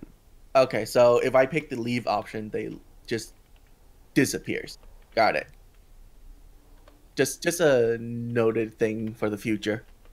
But yeah. So as I'm sleeping, right, the sun comes up. I'm a late sleeper, but you know, obviously, I stated that both of these things would disappear by sunrise. Yes. So I'm just sleeping, and then suddenly my body just hits the ground. It's like, oh my god! Yes. It's like, oh, morning already.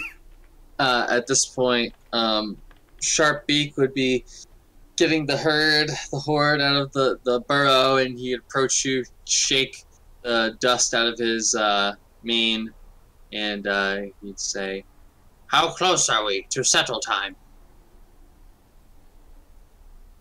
Lost many. And he looks back at his pack. I look over and I nod, and I'm like, hopefully we'll find a town somewhere between here and the city.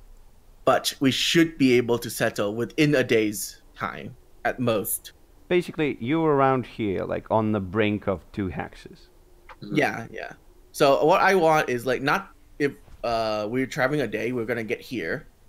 So I hopefully get to basically like maybe a day's and 6 hours, a day and a half walk. So I don't want to get to the city, but like, you know, a little bit outside the city, so we can set up a camp there and attack the city from an outside position.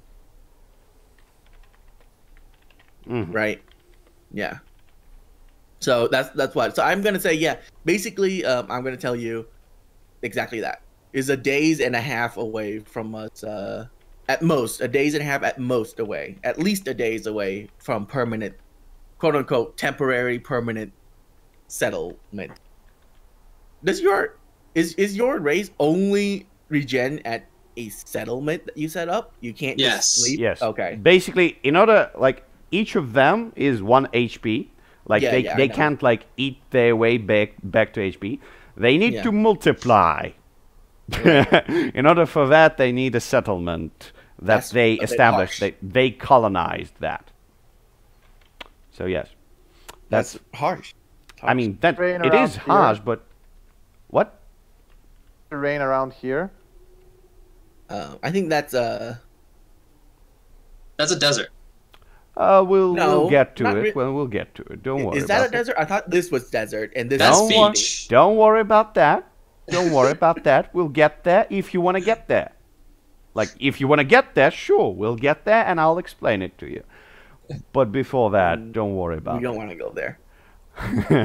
No plants grows there for a reason. There has to be a reason why there's no trees there. Let's not go there. So yeah, I want to know, like, Silius, do you talk to your teammates? Like, do you tell them anything about, like, don't sleep at the trees, don't sleep at the trees, something like that? Do you talk to them like this? Like, do you tell them anything? No? Yes? Saw what happened last night, so I don't think I need to warn them about anything. But I'm not the kind of guy that's gonna be crying about over spilled milk of what happened last night. I've been through worse, so okay. We know I stare we should be over careful. his physique, right? And he looks pretty worn still after a night's rest. Yeah, definitely. Yeah. So I just look over to you and was like, must be a rough night for you. Here, take this. I'll hand you a healing potion so you can get rid of that debility. Yes, healing around potions. This powerful magical summoner. What was that? Yeah, could you speak louder than your Discord could pick it up, please? Thanks, and maybe that's the reason I'm hanging around this powerful wizard summoner. When you say thanks, I was like, please. If you die, who's gonna lift my stuff? Who's gonna carry me around? I need you, for now at least. And you're not noisy. And I just turn around and say, let's go. We have a long day's walk ahead of us. And don't go near any green plant. Let's go, yes. Okay. Yeah. So, you start moving through the forest. I presume trying to guide your friends about, yes? Yeah. Just like you were before. This time, of course, Yotas would be completely sure not to cross next to any freaking trees with green stuff. Like, they've seen what happened to their friends. Like, they don't want to do that anymore. They're an adaptive race, creature. At least after several deaths, they are. So, at this point, it's not a big deal. But, I want to know who leads the party onwards. I mean, I would... Lead. Okay, go for it. So, I'll follow behind him and, like, tell him... So, Silius, you want to lead the party, yes? Yes, no? No? Please speak up. Silius? Me? Yes. Like, do you lead the party? Yes, no? I said yes. Yes, good, good. Like, still didn't hear you. Sorry. All right. I want you to roll me... For next time. Yes, by all means. So, I want you to roll me 2d6 flat. Like, you can use any of your flat stats that have 0 on them if you want. But yeah, 2d6 flat. Okay, your dexterity is 0, you rolled a 5. is freaking unfortunate. Well, at least you're gonna level up really fast. Yeah, there's that. So, thing that happens is you move for several hours, mostly unhindered. The biggest threats you encounter is the waking up trees, but you are smart enough to walk around them and not get entangled. Like, as soon as you see the fast-growing roots, you just jump away and just be good with it. Even if some jotas manage to tangle themselves in, the other jotas just like tangle through that and chop it off and complete on their merry way. But around midday, when you are roughly in the middle of the forest, well, this particular hex of the forest, of course, you walk next to a very, very strange thing. Like, there's a whole bunch of small hills, and like in between them, there are trees. From what you can gather, looking at that from around here, those are not the trees that have those green roots that you can be grabbed by. But those things are definitely occupying some big chunk of territory. You look to the left, you look to the right, like there's a whole bunch of them. Like, you don't actually see like where it ends. So it's basically like in between you and where you want to go. So, how do you want to approach that? So the trees are not on the hill, it's just in between the hills. Yeah, so basically you see, you can think about it even differently. You can see, like, there's a whole bunch of trees, and in between all of them are small hills. Like, you can definitely see that they are above the ground for some reason. Like, they're not supposed to be like that, usually. You mean the hills or the trees? The hills, of course. The like, hills? It's a small, like, think about it as a small heap of land that's risen up. Oh, okay. Yeah. Like, you can see, and the measurement is around, like, half a meter. So about, like, 2.5 feet or something. Like, I think 2 feet, something like that. You look at that and just like, that's not the usual thing. Sharpbeak says, Olaf, summon minion for us. Search these lands. And he wants to persuade you. Ooh. Like, I don't know what a fail does, though. Two things. First thing,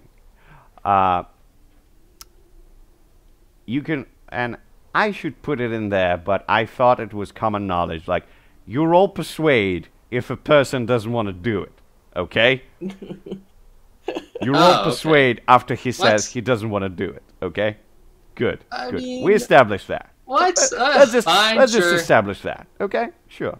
Because if you're going to try to persuade people in order to do things they already want to do, that's going to be silly. That's like free XP. It's Just more incentive. Alright, so that means we have to ask, Bill, do you not want to do this? We'll deal with that, don't worry. So, at this moment, you were trying to persuade him, which is silly, and you rolled a 5, and you'll get XP for that, don't worry. You get XP for that. Okay, so it goes through anyways, okay. Like, it goes through. Just like, we establishing things here. Okay. And you'll get the XP, don't worry about that. Your XP is solid. Solid XP. Solid XP. Completely solid XP. No strings attached XP. Let's see. Well, when you say that, I just look out to the hills, and I ponder a little bit. And I think I'm gonna... Yeah, I think I am... I don't see how, like, summoning a creature would help. We can't really converse with it for it to, like, you know, tell us what is there so we can deal with it. So So, I think.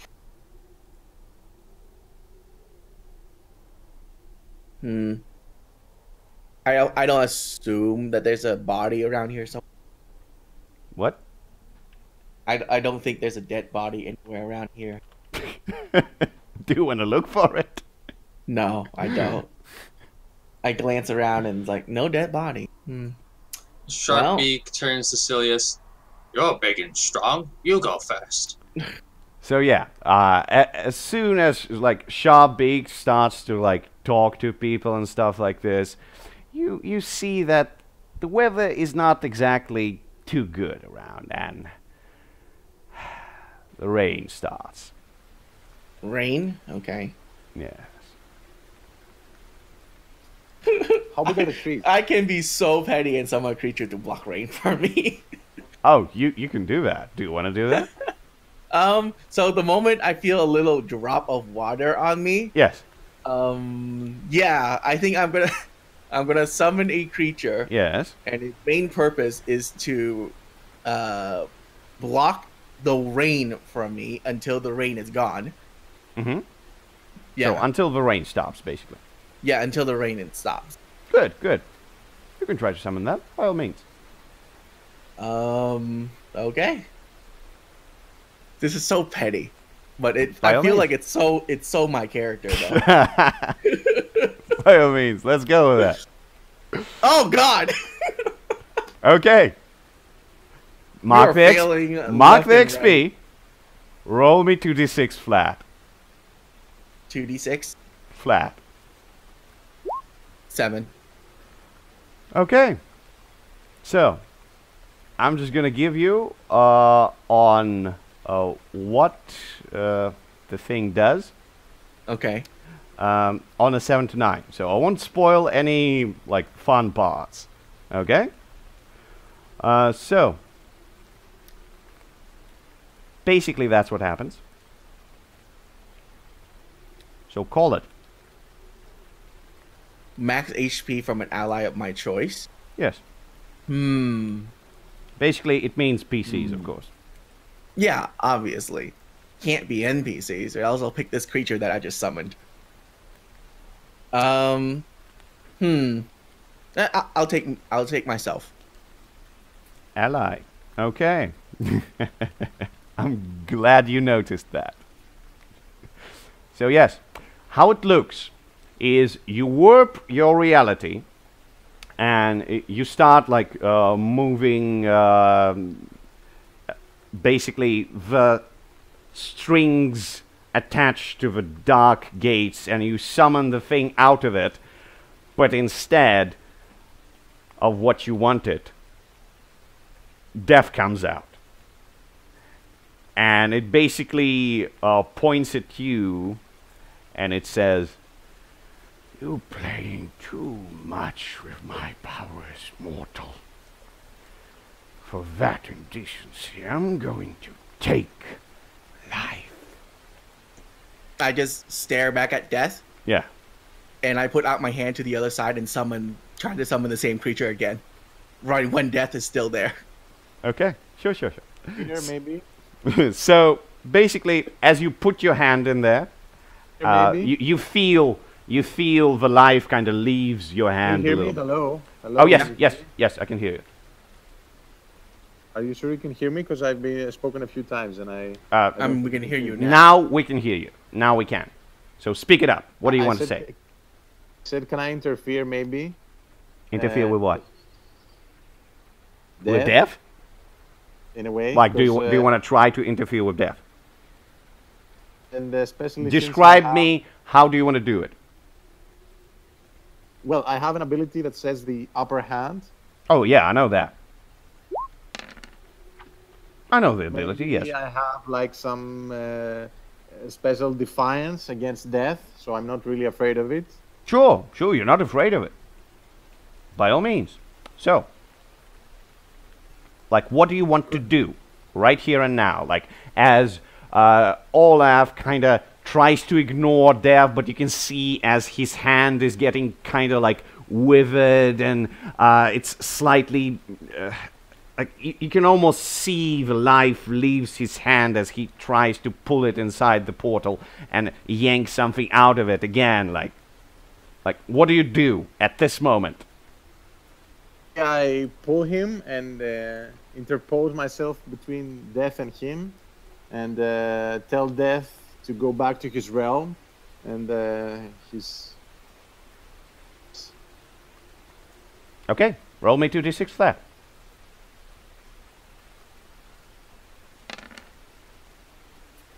Okay. So, Guys. So, oh my god. You farm in XP. That's what you're doing. That's what you are doing. Oh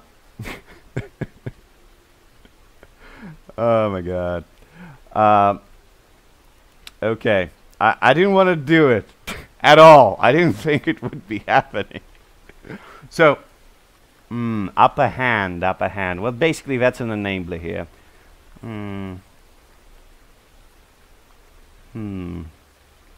It's not last breath, so you won't get +1. Sorry.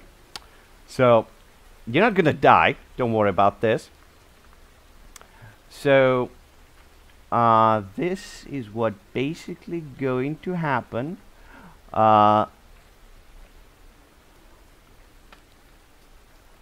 That's for you. Either the one or the other, or both? Both. Sorry. So, since you get the upper hand, I'm gonna let you choose which stat gets a permanent ability. And then you're gonna roll a d8 to subtract that from your max HP.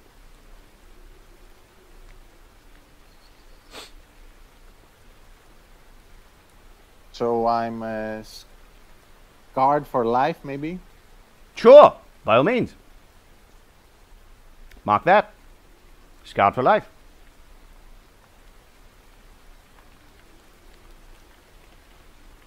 And now roll a d8.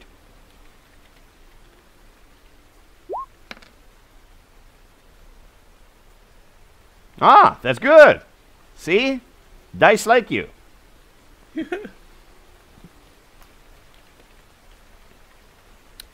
All right.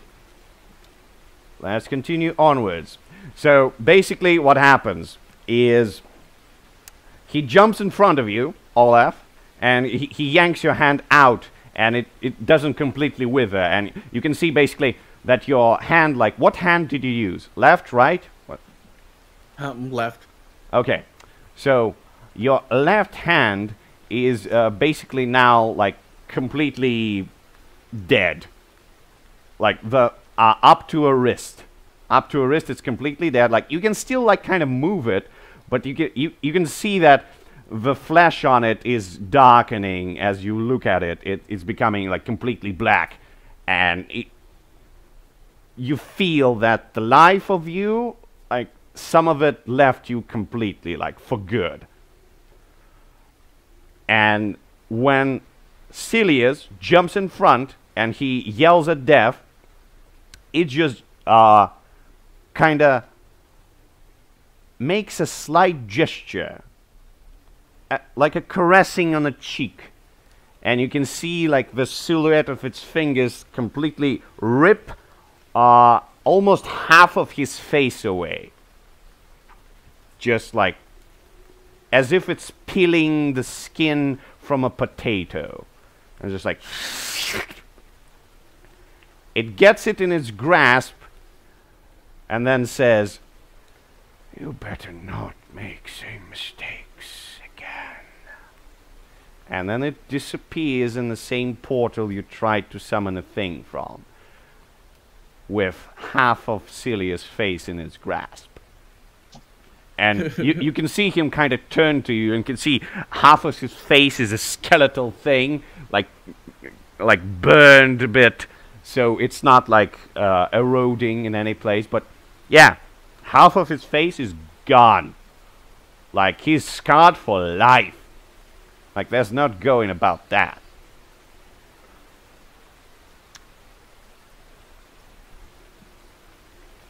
So I'm still summoning a creature. By all means. It's the same thing. It's going to prevent me, Protect you from rain. Yes. protect me from Yes. rain. Good. Protecting from rain. Always good. At this point, There you go. Yay! we back up the horde from Silius and the ongoings. Getting about, 5 meters distance. Okay, sure.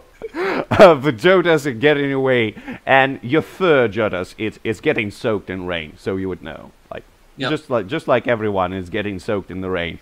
And, like, even Olaf, before summoning his creature, like, it's completely, like, almost completely soaked. But it's gonna protect you from the further rain. Yes. And guess what it is? What? It's a wonderful flying creature that you could mostly describe as a like see-through octopus. Ooh.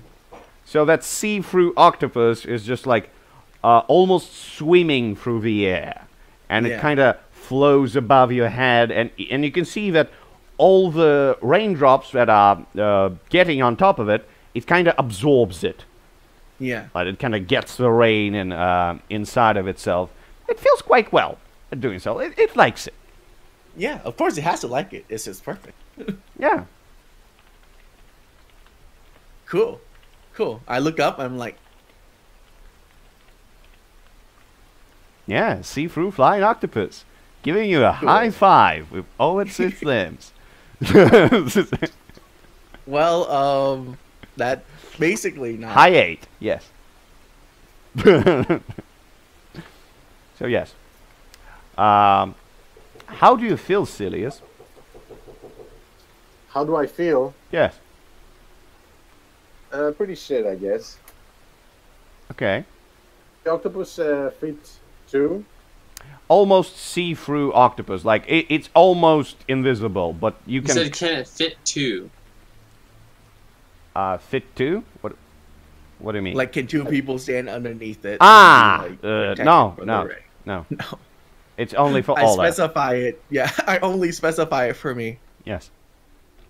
By this point, you would know that I am also a very selfish person. Yes, you are. Definitely. How about that potion he gave me? What does it do exactly?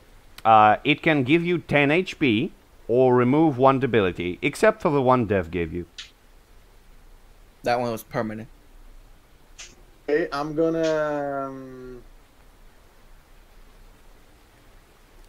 Yes. still trying to get through the trees and the mounds. So you're trying to get through the mounds and the trees, yes? You want to try to cross that territory, yes? For the invisible octopus and the summoner to get through first and see what's on the other side. Okay, sure, yeah. So Silius basically makes a move like, here you go. You can move through. Olaf.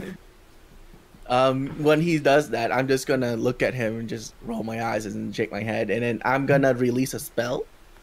By all means. I'm What's the gonna spell? contact spirits. Good. And Post the and spell. I wanna. Oh yeah. Yeah, just click on it. Good. So contact spirits. Yes. And I want to summon a renowned explorer of this land. Renowned explorer of this land. Yes. Interesting. Like, what do you actually know about renowned explorers? Because you lived in a secluded cave, and you like your privacy. Like, how would you know about renowned explorers? I don't. But that's not how the spell works. I mean, you should name it. I am a renowned explorer. Okay. By all means. So, Like, whatever spirits would fit that category By all of means. a renowned explorer, I want to summon it. by all means. So, you summon a thing, and you see that before you is a seagull. Okay.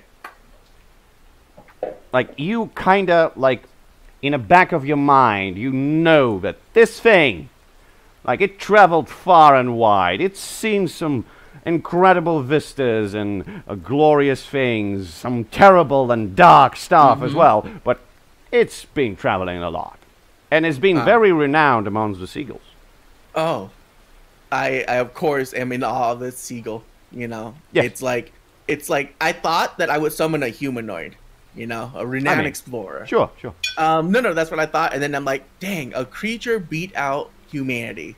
Yeah, Sad. easy. Very sad.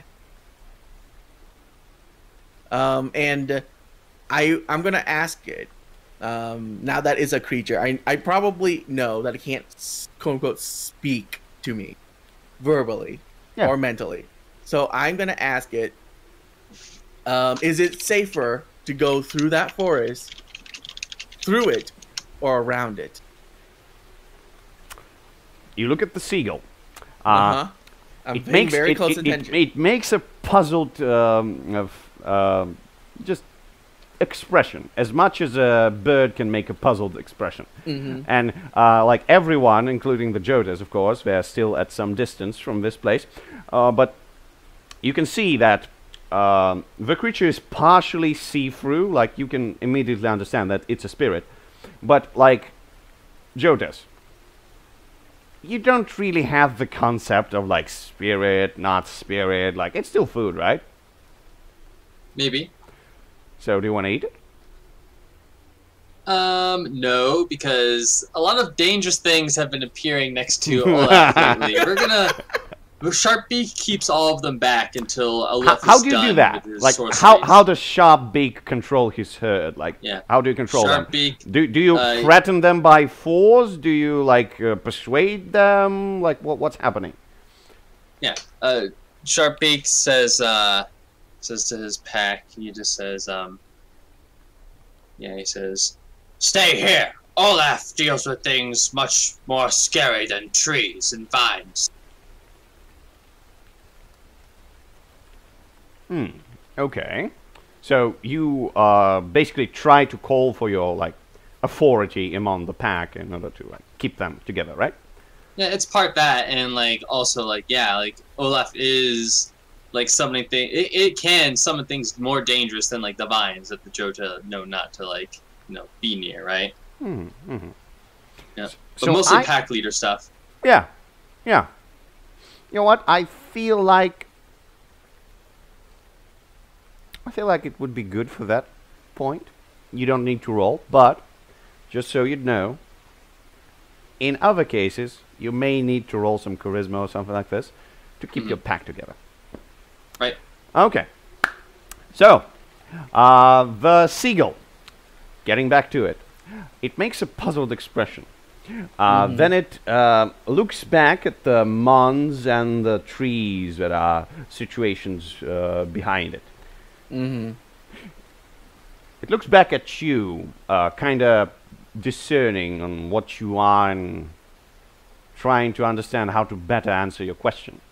Then it flaps its wings a little bit. You see it fly up and makes a couple of rounds, like fly forward towards the mount and then backwards and then sit down. It makes a small like bowing gesture. And then it folds its wings completely, like it's almost forcibly like moves them aback, and then it starts walking in a funny manner as if it's trying to like copy someone, like that's not walking like a bird. And then it starts walking to the side. It starts walking to the left, and then it like stops walking after a few feet, looks back at you, then kind of flaps its wings and just makes another bow. Okay. And then it disappears. And when it disappears, I say, "To the left it is!" And I head over to the left side of his place. All right, good. So... the Jota, they scamper up next to you, and they're doing that like dog thing where they're shaking all the rain off of them. Getting everybody wet. Yeah, that's not a good thing. Like a whole bunch of rain. whole bunch of rain. Especially Silius, I think, is not happy. Like, you know, at this point, rain is hitting your skull, literally. Yummy. That's not a good deal. I mean, you still have an eye in your skull there, but you don't have any flesh on it, so it's getting quite irritating. You know. But you continue to the left, and basically at this moment when you started all things, you were moving straight up, and you wasted half a day moving. So now you're moving to the left. And as long as you're moving, like, it's getting even close to the dusk. Mm-hmm. But almost as the sun is about to completely set down, you see, aha! That's a spot. That's where this thing ends. There's no more mounds about. Perfect. And you basically understand that, yeah, like, you should camp quite soon, and that's your place where you can cross it. Awesome. Or you can cross it now and make a camp on the other side, like, whatever you like. Well, we don't want to make camps on these mountains. No, you don't. Yeah, so we're gonna cross it and then make camp on the no mounds.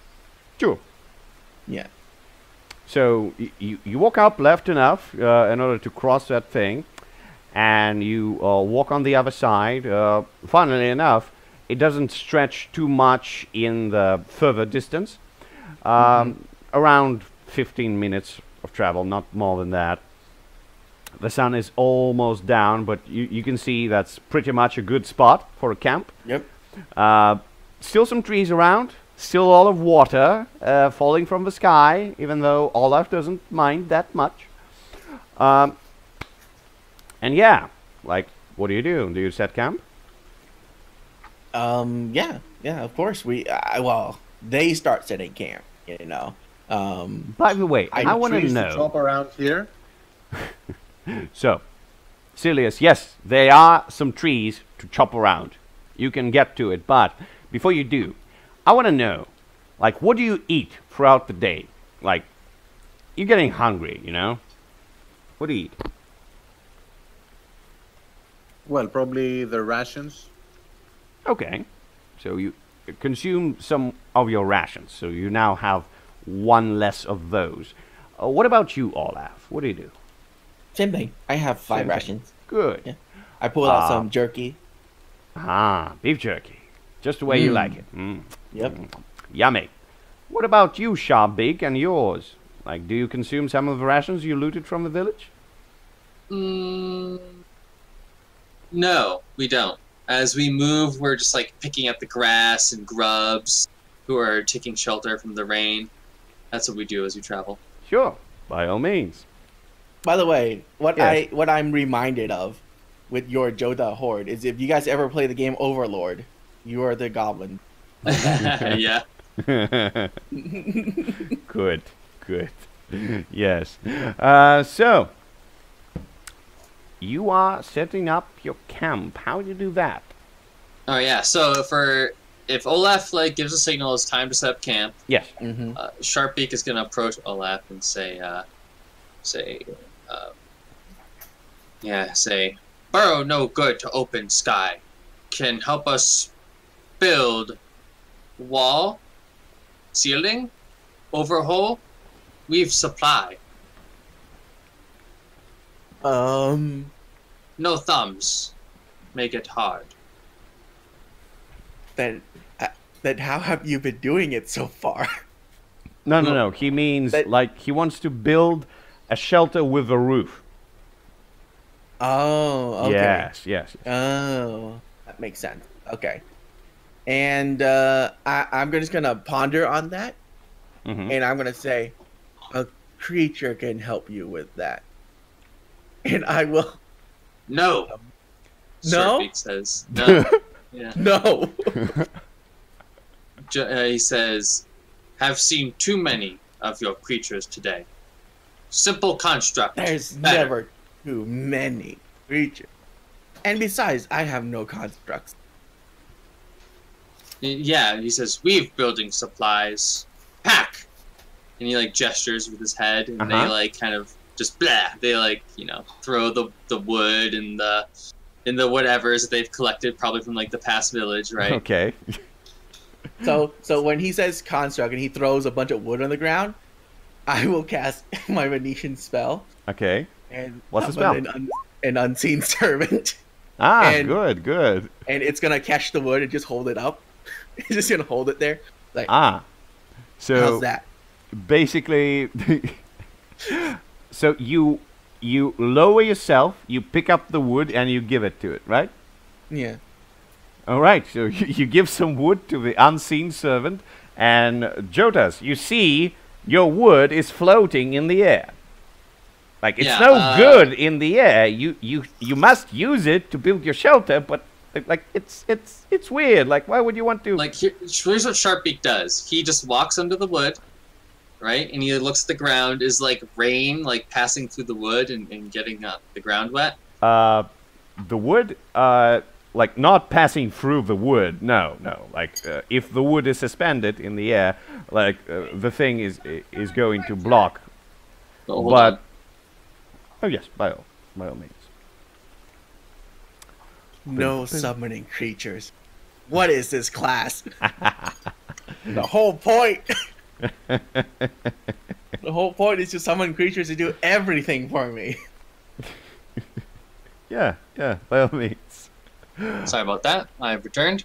Yes, so basically you can see that the place where the wood is suspended in the air, you can see that the raindrops that are dropping on the wood, of course, they're stopped from hitting the ground.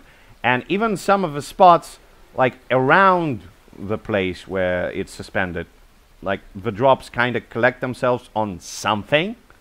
Like you don't see it, but for some reason it's just like... Yeah.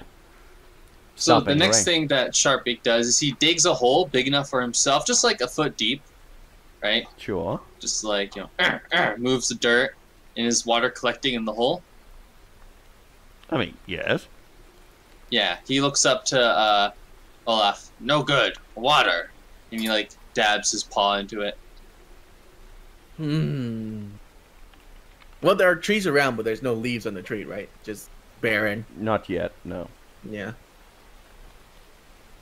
And you don't want me to summon a creature.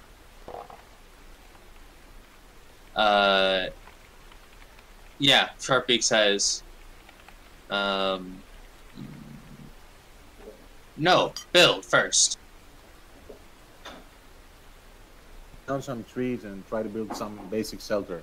I mean, like I have 2 uses of building material, and like all I need is just something big enough to like block the rain from getting into the hole, right? Yeah, which is you just want to build a roof wide. Big enough that covers your hole. Yep. I understand. Well, with that, I guess, since you don't want, I guess I will help them. No. Wait up. Cilius wanted to do something with the trees, yes? Yes. Good. What did you want to do? Like, you have a whole bunch of trees. You're in a forest, man. So, what do you want to do? Any that have some kind of foliage, we can use like as a makeshift shelter. Like, you mean the tree is big enough to house you inside? Or what? No, I mean like cut off a branch, leaves on it. So leaves? No. No, there are no leaves on the trees yet. They're going to come up in a couple of weeks. You're going to have leaves on the trees, yes. But not right now. It's basically, it's a second day of spring for you. Of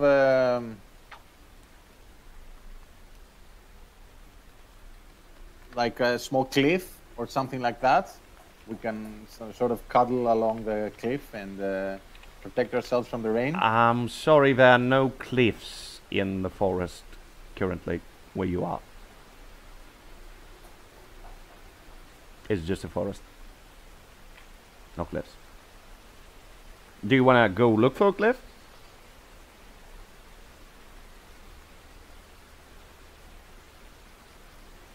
Yes, no, maybe. Maybe, I said. What do you think? Okay, yeah. What do you think? He's asking Olaf and Sharpbeak, I think. A what? A tent? Or what? What No, are you saying? a cliff. He's saying, should we look for a cliff? That's what he's asking. And I just look at the daylight. The sun is like barely halfway above the horizon. Yeah. And I'm like, no, we don't have time. Place is dangerous during the day, but at night is even more dangerous. We can't travel any further to look for cliffs. Here, and I will usually like grab my adventuring pack and pull out, first of all, a tent. Mm-hmm. Yeah. Sure, by all means. And I just toss it to Cilius. Here, tent. You should sleep on the ground today, okay? Or if you find some way to set that up in a tree, I would be very amazed. But do whatever you want. It's a tent. Use it, okay? It'll cover you from the rain and the elements. And I grab again inside the pack, and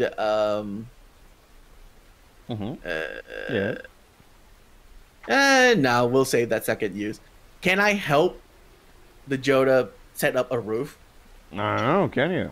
Well, I was more so looking for you to like do most of it since you have thumbs and stuff, right? So yes, about the tent first. So Silius, this is a hefty patch of cloth that is quite good at blocking rain and wind. You still need to set it up on some branches or something like that, but it would do you good. Of course, big thing is, like, if you're gonna rest on the bare ground, it's not gonna help that much. Unless, of course, you put something on the ground, you know. I mean, you should also have adventuring gear. Do I? One moment. I don't know, do you? Well, while he's looking up, I look at the Joda and I'm like, what about that? Do you need to be in a hole? What about a tent? I can just give you one. Yeah, Joda says, tent no safe. In a hole is safe? Yes. What if you dig the hole and I just put, like, the tent over the hole so then no rain would get into the hole? Sharpbeak shakes his head, like, or tilts his head. Hadn't thought of that. Might work. Okay. Well, I will pull out basically Yes. a giant How giant? Not like it's basically the equivalent fabric of the tent, but like not in a tent form. Yes. What good, I good. want it to be like, it's a giant square, right? I can fold it out to be like Sure. a giant square with Sure, fabric sure. in the middle. Yeah, And I yeah. just set on the ground, Uh-huh. and I'm like, there, dig hole underneath the fabric, Uh-huh. and then pull the fabric over a hole when you're going to sleep. It will protect you from the rain. So just to be clear, Uh-huh.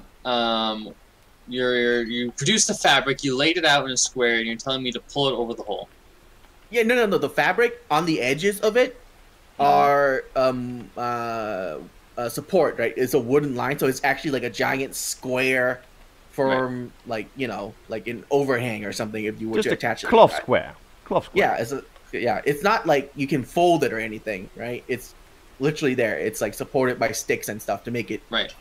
into a square shape. So yeah, Mhm. basically that's what I tell you. Use it when you dig your hole, pull it over so rain don't get in.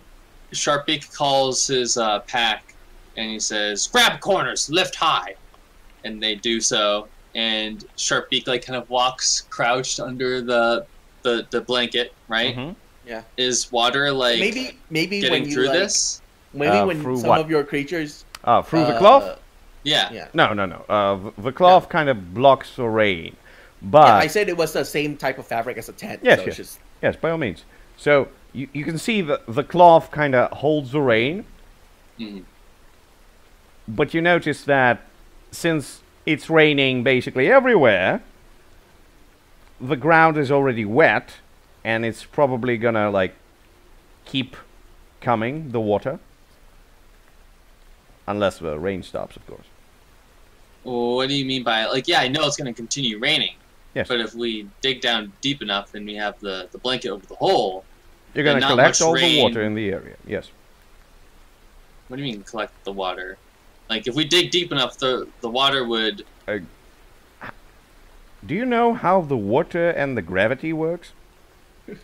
When they work in tandem... Basically... In this world, you're saying that, okay, it's not going to work. Then you should I'm have not told me that saying, ahead of time. I'm not saying you can't make it work in a particular sense, but you need to make certain precautions which you're not probably going to make, so I'm just not going to tell them to you, because you're playing as an animal and it's not supposed to know that. So yes. Uh-huh. So burrowing creatures don't know how to, like, you know, make their burrows safe from natural elements? That's what you're saying? I'm not saying you don't know how to burrow. Well, I know you're not saying that. What I'm asking is, well, what I proposed was, burrowing creatures don't know how to protect themselves from natural elements with their burrows, right? Like, that's not inherent knowledge to the Jota. Like, if it rains, like, burrows don't work, right? I mean, your creature would know. If you burrow deep enough, you would be protected from mostly anything.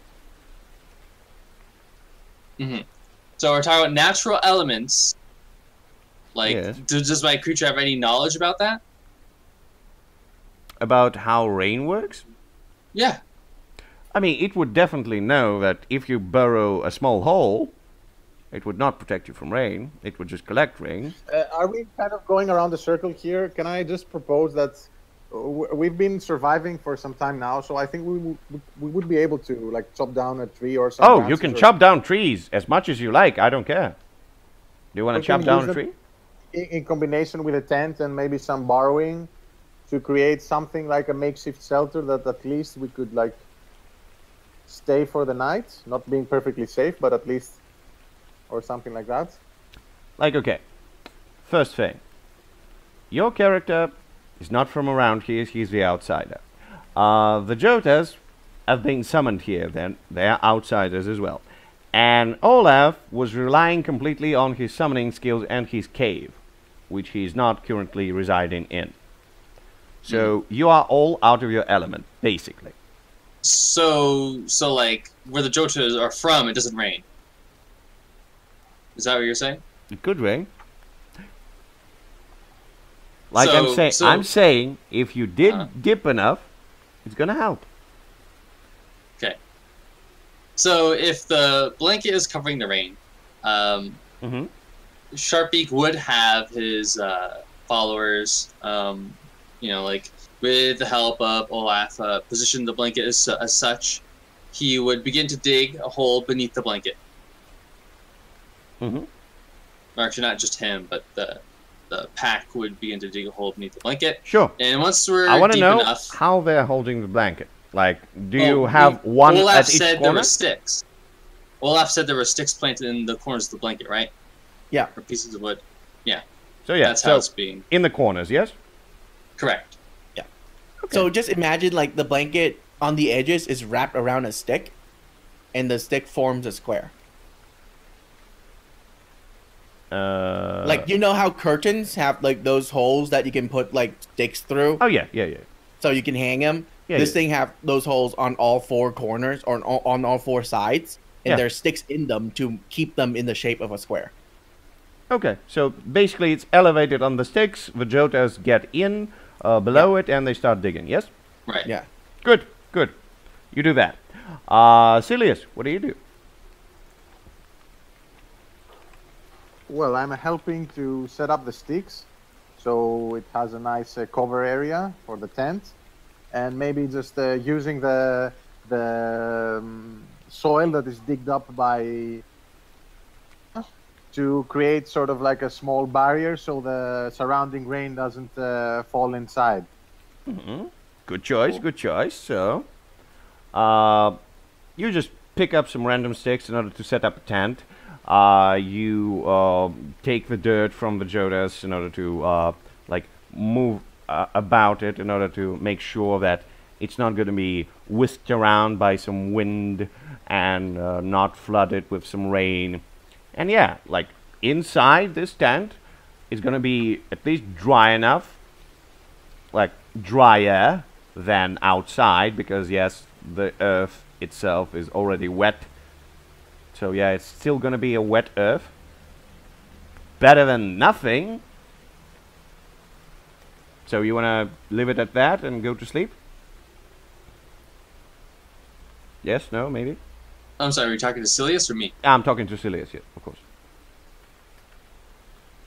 So yes, Silius, Well, you have a tent. We go at it until we can create something half decent, and yeah, I think then we have to sleep at some point, don't we? I mean, like I said, you set up a tent with the sticks. Yeah, you have a tent, you have the sticks. You get the earth from the Jodas. You move it about. You basically create a perimeter around your tent. You make sure that the wind is not going to move it about. The rain is not going to pour through it.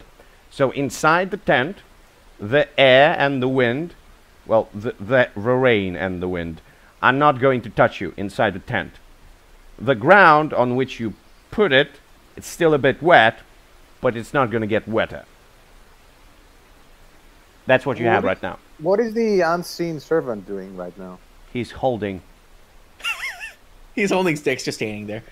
Yeah. That's his job. Yep. Literally. Mm-hmm. He will now always hold sticks until someone take those sticks away from him.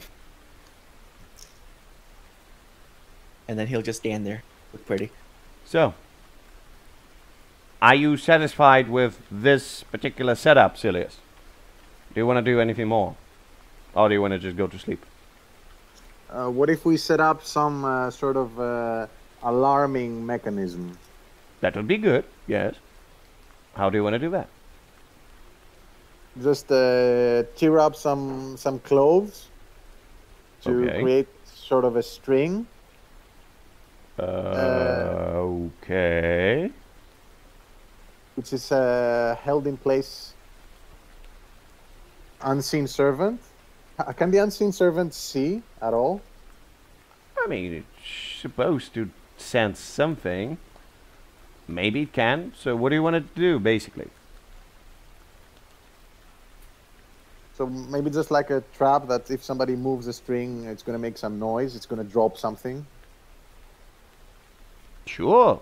Like, how do you want to make a string? By tearing cloth, he said. Okay, yeah. So tearing cloth. So you want to make like small pieces of cloth, just like small ribbons, and then kind of tie themselves together, like tie it together, and make a whole bunch of ribbons tied together. Yes? As a perimeter around where we're at. We're going to do that as a perimeter. Sign. Sure. Like, what do you want to do? Like, you want to attach it to the trees? Really. If there's anything like that that would make sense. I'm not sitting there right now, so I can't be sure. I mean, so let me describe it again so you would see clearly. So, you are in the forest. The base area around you does not have any mounds like to the right of you, like at some distance. It's basically flat, mostly, and there's a whole bunch of trees in and about. At this point, the ground is quite cold and wet. You set up your tent, just like I described. You have your clothes, which is not that much, since you're wearing rags, per your description. And you have probably clothes from Olaf, if he lets you use them, of course. That's kind of that. You can tear them to ribbons, tie the ribbons together, get some sort of a like makeshift rope-ish stringy thing, and try to tie it down probably between the trees, because that would be the most solid thing you can tie it up to. So what are you doing? What if we just have a watch during the night? You can have watch. Crap. Sure. Nobody, I think, is against that. At least I think. And we'd have to convince the Jota. Okay. Like, is anyone going to maintain a fire during the night if we're going to keep watch? You want to make fire? Like, because the Jota can't see in the night, so. Yeah. None of you can. Even the flying octopus. But it knows where I am. That's, Yeah, it purpose. does. It does. It will always keep me from the rain. Maybe the unseen servant can see in the dark, but he won't tell you. He can't talk, so he it's just kind of won't funny. tell you. Right, yeah. So, like, if you want to make camp, then, like, probably... Or if you want to keep watch, there's probably going to have to be light. I mean, if you bring this up, right, and I see you, like, trying to make this fire... Like, you see Silius is just, like, he's concerned. He's concerned. He's thinking of ripping his clothes. I see him tearing up like ribbons, like and then he stops like himself. perimeter. He's just like, man, it's not gonna work. And there's just like maybe so we. I'm just gonna grab a nearby rock, Mm-hmm. and I'm gonna cast light on it. Sure, and by all means. It's a torch-sized light, so I'm just gonna set it down. So it's not like a rock. It was just it's a pebble. Enough, like maybe it doesn't matter two of your how, thumb size. Yeah, it doesn't matter how big it is. It's still a torch light. Yeah. So torchlight. Yes, exactly. Yeah. So I'm gonna set it in the center, roughly between equidistance between the three of us, where we decided to set up camp. His tent, his Joja's hole, my soon-to-be summoned beast of safe sleeping place. Yes. And. So yeah, it's just gonna shine the light there, and it's gonna shine until it's out of my. So you put it on the ground, basically, yes? Yeah. Okay. Well, no. I set the I move. I tell the unseen server to move to the center. Good. I put the rock on top of the on top of his pile of wood that he's holding. Good. So yes, unseen servant with a pile of wood and a shining pebble on top of it. Yep. Good. So, Silius, you see that happening. What do you do? I think I should also light a fire. Okay, how do you do that? For the one. Like a flint and steel or something like that, or just a piece of wood, and turn my hands around the small piece of wood and with the friction. Sure. And some really kindlings. So, piece of wood. All flint and steel. Like, what do you have? What do you want to do? Tell me. I think the wood is fine, just by the friction. Wood is fine. Okay. You take, I guess, the wood from the unseen servant. Like he's holding some wood. You take it up. As he grabs it, one of the Jota would speak up. No! That's building material! Okay. Well, then you don't grab that wood. Oh, maybe you do. Tell me, Silius. Oh, God. I think I can find some wood. We're in a forest, so I can probably find some. Okay. So where do you go to find wood? Like, do you chop down a tree?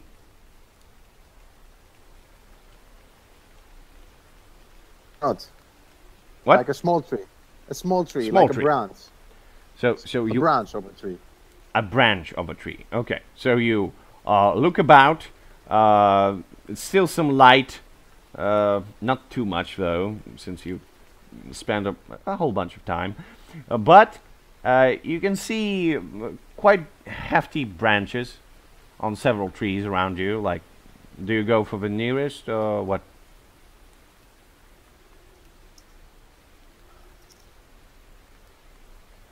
Fed up, so I'm just going to sleep. Okay. You're going to sleep. Fuck the tree. Yes. Okay. He's going into his tent and he's going to sleep. Success. Now, Jota. You are making quite a big hole there under the tent. Yep. So the idea is that at the bottom of the hole, right, and most of it is, you know, like the tunnel downwards will probably spiral, depending on how much space the blanket takes up, right? But most of the tunnel network should be beneath the blanket. But at the bottom, it's not going to be like an oval if we're looking at it from like a side profile or whatever. Okay. The bottom would be curved upwards, and at the edge of the bottom of the tunnel will be other little tunnels that will, like, you know, collect excess water. Good. You know, just a little bit more. But the horde will be kind of like packed up on top of this mound, so that, you know, it's not just like a. Yeah. I got you. And that's our strategy for doing the burrow for tonight. Good. That is great. I applaud that. Now, Olaf, your companion seems to be settled. Okay, I stand there with my hands to my hips. And I'm like, good. Yes. Everyone seems nice and settled, nice and calm. Mostly, yes. Yeah, and I'm all dry and you know, above the ground. Yes, you are. And then I'm gonna, you know, walk a little bit, you know, stay in the light, and then just a couple start, of paces away. Yeah. Yeah. Not too close to the trees, of course. Of course not, you know. And I'm gonna, of course, summon a creature that will provide me with a safe and secure sleeping spot for the duration of the night. Why would you just say forever? Like, because if I fucking fail this, all right, sure. It's not a situation like if I say forever, right? Yeah. I don't know what that would entail. Like, only good things. Only good. And I think like the bigger the creature I want, the more consequence it is when I fail. So if I want a creature to be all powerful and summon up and listen to me, if I fail that, the consequence should equal the same amount of things I want.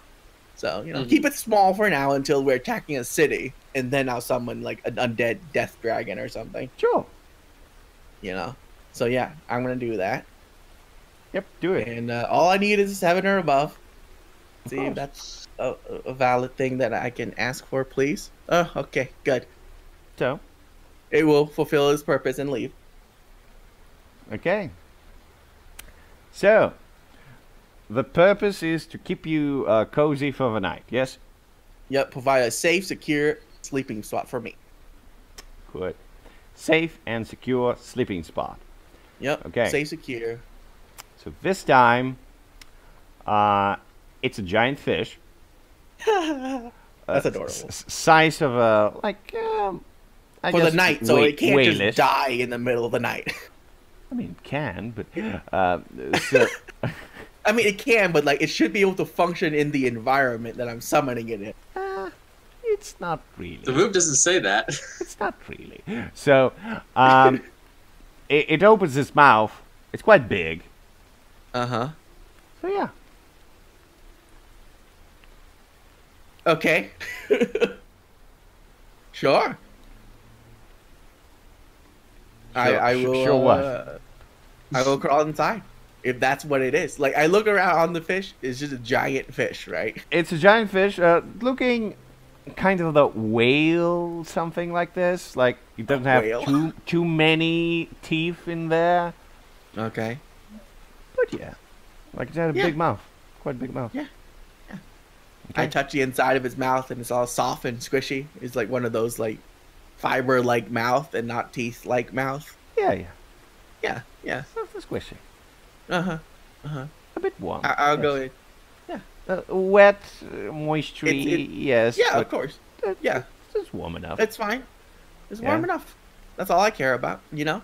I'll go inside, and it's gonna just sleep with me, I guess. The octopus kind of puts itself... Well, it's still gonna hover over me.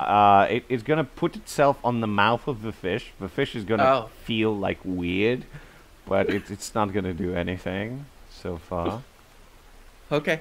And yeah, like that looks like a good thing. Yep. So as long as I can still breathe and everything, perfect. Okay. So everybody goes to sleep. Per keeping watch, because like that's what Silius wanted. You want to keep watch? Well, yeah. I'll have one Jota like Take watch. Yeah, one Jota.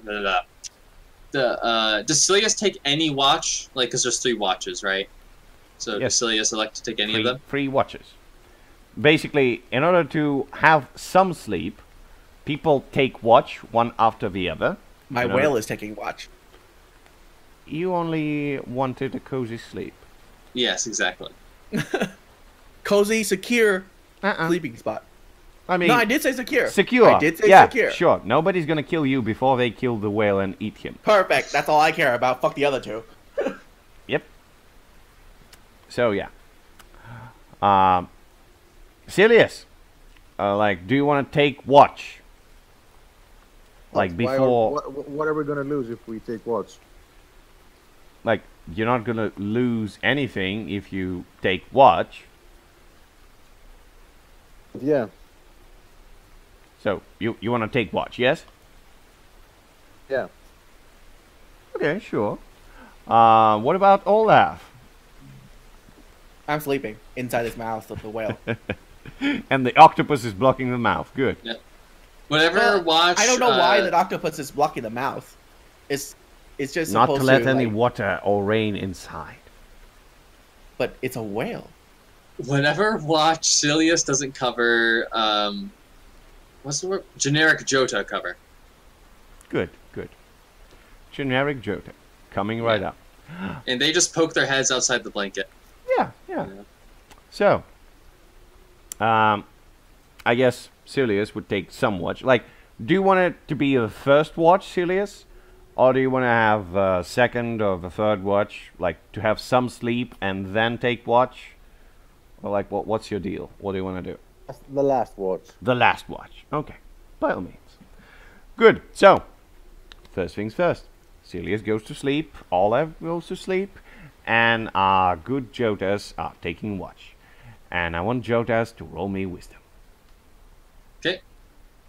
That is a flat roll. Hooray! Okay. XP! So, what this watchful Jota does not see, which is a big threat to his particular camp, is that the branches on which the square cloth was set are not like iron rods or anything, and they're gonna like slightly bent enough for the water to start to collect itself in the middle of the square, and then eventually just snap and kind of bury the Jotas under a whole bunch of water and the wet tent. Of course, that's gonna wake you up. Like a whole bunch of cold water just like rush through, and just like you are covered in this tent, and your Jota friend doesn't know what happened. Just like there's a very, very slight sound of snapping, just like, and then just like, yeah. Sharp Beak just says, "Tear away blanket, climb to surface." all right. They're doing that. They're working their sharp beaks and nasty claws, and they're just like ripping through, and like that is sounding horrific. Like Some like falcon shrieks coming from beneath you. Yeah, exactly. So both you, Celius, and you, Olaf, are getting jolted awake. Really? Yeah. I'm in some thing's mouth. Yeah. I mean, like, not... It should be all muffled and shit. It is really muffled, but not completely. Like... Okay. I'll be jolted awake. Fine. I mean, you can immediately go to sleep, but you just hear that. You definitely do. Even through your sleep. And Celius, yes, you don't know what's happening outside, but you can hear those horrific noises as if the Jotas are fighting some demon outside. What do you do, Celius? I just get a glimpse and say stupid Jotas and go back to sleep. You move the fabric of your tent a little bit. You walk out. You look outside. You don't see too many things, but You see the pieces of cloth just kind of flying away from where that tent was set up, so to speak.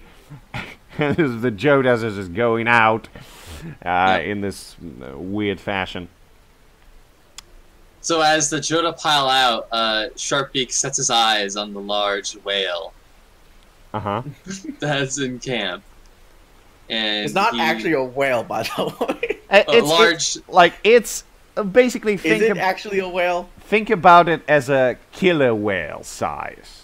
Like it's not like supposed to that provide big. me with a safe and secure. So yeah, it exactly. should be able It's to defend itself. enough. It's enough for Olaf to completely like fill its stomach and like provide with the fleshy, wormy thingy on One the of these sides. days, it'll also be perfect for the job.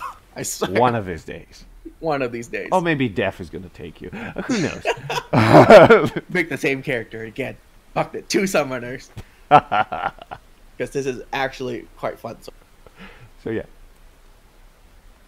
So as we all pile out, Yes. Sharpbeak says, "You, check animal," and you like kind of pause one of the minions to go forward, and minion kind of like does like a cursory run around the whale, you know, like about 10 feet away from its flanks as it does this little circuit. Does anything happen? It fires laser beams from its eyes. The whale kind of flips its tail and the flappers a little bit. It tries to observe the thing. The minion goes to the flank of the thing and kind of like approaches it, gives a little it bounces away. Does anything happen? Not really. No. Sharpbeak says, "Come, we eat tonight," and he like swings the side of the whale with the pack, and they just throw themselves on the side of the thing, ripping and tearing. Okay, I say overcome is legit here. I say overcome is legit. Let's do it. All right, so this thing can defend itself then. Definitely. Yes, it can. Like it's not like completely dying. It can breathe air. Yeah, it is a whale. And it's not dying in the sunlight. It's being drenched in water. A beach whale can protect itself from a pack of, like, you know, chimerical dogs, right? It's still a giant creature that can roll around and use its tail for various things. So yeah. All right, that's what I wanted to get. So it's like starting to roll around as we jump on it. If you do, yes. I mean, yeah, because Olaf would feel that, right? So like, you know. I mean, yeah, everybody would feel that. All right. Good. Yep. Just freaking tearing, gnashing, clawing. Yeah. Falcon shrieks in the night. So Olaf, now you definitely hear that. You feel the vertigo. The creature, like the moment the creature starts like moving in around. It's moving around. Basically, you getting wiggled around and you're starting to feel dizzy of all those spinning. and like you start to hear screaming. The creature is like contorting its muscles, and it's getting very uncomfortable for you in its stomach. And the octopus is trying to do something, but I presume Jodas eat the octopus too, right? I mean, it's flying. There's a lot of the whale, but if the octopus is there, sure, they would. It's sticking on the mouth, so yeah, I guess it's gonna get done too. So yeah. And the funny thing, you kill the whale, you kill the octopus as well. What happens though, as you chewing through, as you kind of like eating the thing, is just like food. You feel the weird sensation in your stomachs. And then you look at the whale and what it is, and it starts to kind of distort from reality and kind of disappears, and then you immediately feel emptiness in your stomachs, just like. Oh, a collective awe. Yeah, and a loud thump, like. on a wet dirt Yeah. from Olaf. And they say, Sharptooth says, Olaf, didn't know you were eaten. You okay? I just look over at the at Sharptooth and I'm like, I was sleeping, but yes, I'm fine. Sharpbeak says, so, you okay? I just gesture to myself, obviously. Good. Pack to the tent. And they go running off towards the tent where Silius is. And we just pile in. Pile in? Yeah. So I'm you just go looking inside at of the this tent. Of Jodas, and I'm just like, why Okay. didn't you just tell me you wanted a tent in the beginning? Okay, so, Silius, you sleep well, but then suddenly you feel a bit like, you know, wettish, and just like, oh fuck, did the tent fail? Like, what's happening? And then you just like start feeling slight pressure, and then more pressure, and then like you open your eyes, you're trying to understand what's happening, and you kind of feel the small feet on the half of your face that can still feel things, and you understand that you're getting like piled on with Jotas, and around 10 of you, around 10 Jotas, can fit inside of his tent with him. Like, it's getting cramped in there. Like, 10 Jotas are inside. The others, unfortunately, not. Yeah, we'll take what we can get.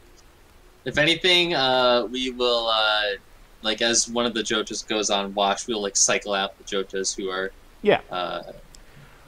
But I still want to know, what does Silius think about that?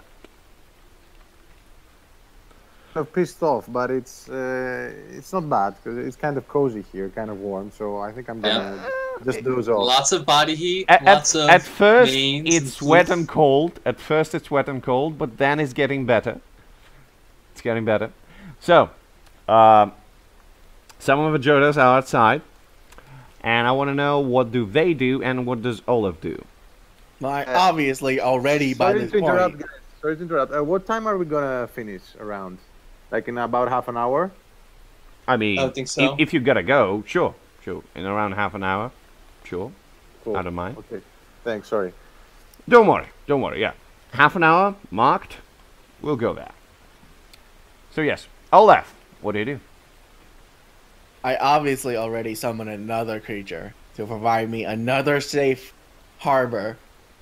You know, and this time, I will add in the fact that it's going to be able to, you know, provide a safe, secure, accessible sleeping spot, and that it will also be able to defend itself if attacked. Good. Let's see that. I mean, the whale was able to defend itself, right? That's why It was better than the whale. Like, Protect you know, itself better than a whale. With maybe lasers or something. I don't know. We'll get there. We'll get there. There you go. It's both now. Good. So, what you get a fire snake. So basically, it does almost the same as snake before, but the coils it forms around you, like at first, it just burns a spot on the ground and kind of gives you a motion of just like, yeah, you can lie around there. It's warm and good. Nice. And when you lie around, it basically makes several coils around you, and you kind of sleeping in the pyramid of the coils of the fiery snake. And like yeah, it looks about. Perfect. Now, yeah, I can just imagine this snake be like, its eyes are like, have burning eyebrows or some shit. Yes, exactly. So I'm just in the middle of this coil protected from rain and just being warmed by this heat of the snake. Yeah, perfect. exactly. I love it. It's perfect perfect. snake. Yeah. So, And you know, it can breathe fire and all that stuff. Maybe. Perfect. but yeah. Go back so, to sleep. going back to sleep. Done. So how about the Jodas? Do they take watches, or do they just like walk about, Yeah, changing we take themselves? watches. You take watch. 2 at a time. We'll take watch over the camp. Okay, by all means. So 2 at a time, taking watches around the camp, feeling good. Of course, like switching between in the tent is a bit annoying, but yes, you do make it through the night. You do make it through the night, and almost when the sun shows itself, you hear the rain stops. And there's only chilling wind around, which is still better. So yes, morning comes. And Silius, like, what do you think about that? What do you think about all the Jotas on your face? Time to get a move on, maybe, and find some civilization, some village, some food, some warm beds, some women. Could be interesting, yes. Could be interesting. So, you continue. You get out of your tent. And of course, for Olaf, you feel the wind. And you're just like, Yeah, Sharpbeak it's morning. prances up next to you, Olaf, and says, blanket failed last night. I just look over and I'm like, yeah, I noticed. And I just stare over at the hole. And it's like, I did offer a tent that could fit all of you. Not big enough. Well, mine would have been big enough. Would have been creature. Nasty creature. Yeah.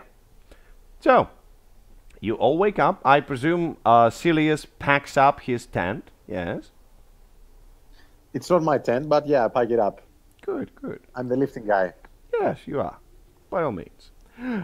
So, you are ready to go. You want to continue onwards, yes? Yes. Indeed. Great. So, who's leading? I'll lead. The Johto will. The Jotas are leading. So, I presume you all are coming to the south, yes? Yeah. Well, I mean, we're leading, but Olaf will be like pointing us, right? Sure, Yep. sure. So we'll go until, like, this is the last day we need to travel. So we're going to go until we see the walls of the city. Oh, that's I not assume the it has last walls. day. Like, you can see where you are. Right here. You are right here. No. So, I mean, we'll in go... order to get there, like, that would be 1 day. Yeah. That would be 2 days. Almost 2 days. Oh. Almost 2 days. Is there some hill we can get on top of and check to see if there's any villages nearby? A hill? Good question. I would say the closest hill, or just like big, like a raise on the surroundings, would be right there in the west. So this area is raised above the ground. You don't see, like, you can see the treetops are kind of rising from there. So it's probably, there's a hill. So the closest hill is like a day's. We can still see it? Half a day or something. Something around there. So yeah. Think, guys. What's the point of getting to the city? I mean, can we really hope to challenge a whole city if we can't even fall asleep at night? Can't fall asleep at night. That's not my problem. I have been sleeping perfectly fine. It's not my fault you are both, and I stare at both you and Dejota, are inept at sleeping. Sharpbeak says, I think he's insulting us.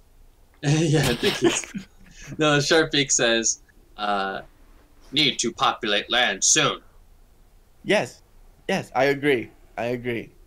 So, we can't very well do it here. There's no village nearby, or town, or city, or anything, or that matters. So Yeah, we still need to travel. Sharpbeak says, no need for that. You want that. I want that. Yes, of course I want that.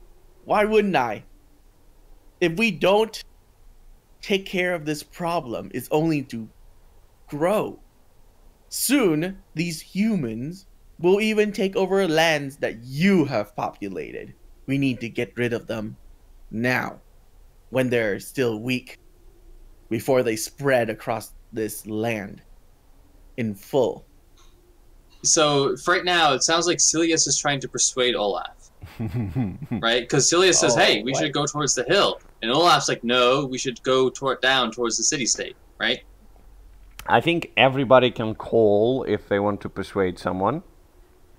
I think I'm just laying down the options. I'm not trying to persuade anyone. Okay. Sure. Cool. So, So Sharpbeak says, Sharpbeak says,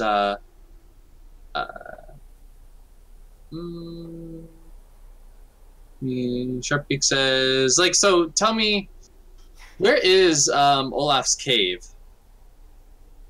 I think that should be on the map. Yeah, sure.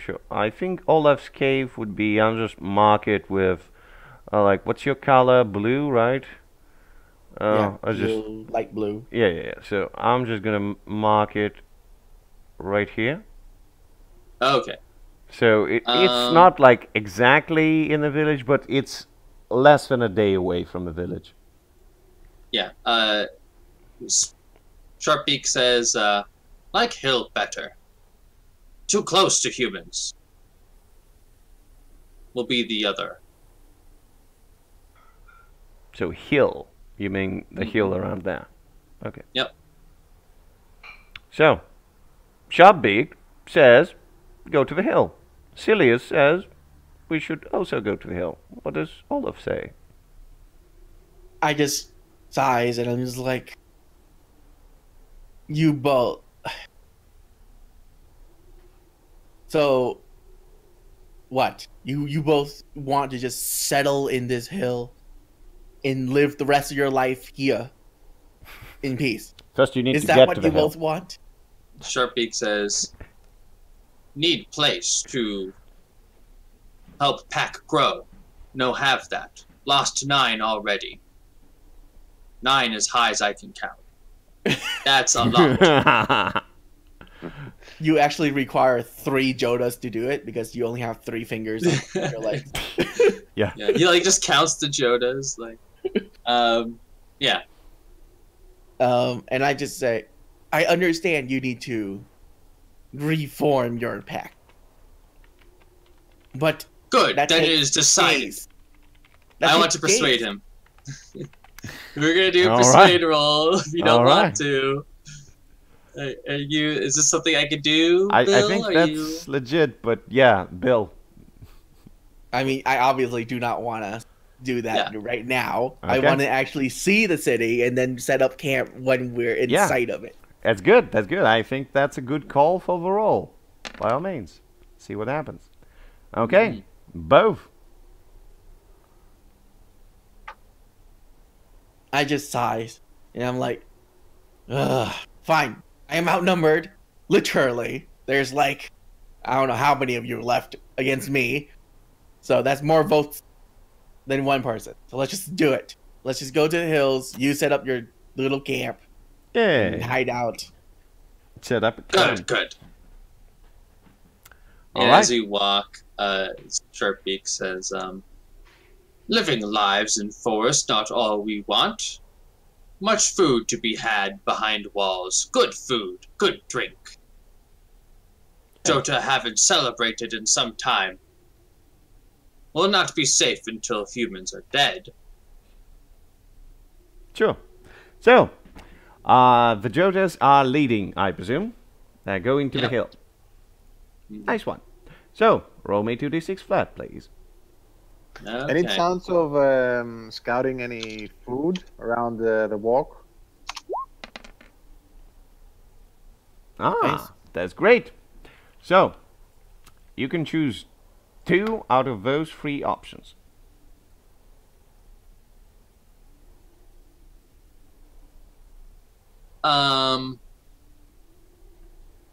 We're gonna 2 out of 3, so we're not gonna encounter badness.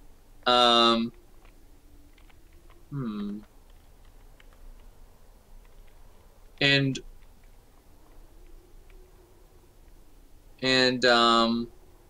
we're gonna discover a hidden location.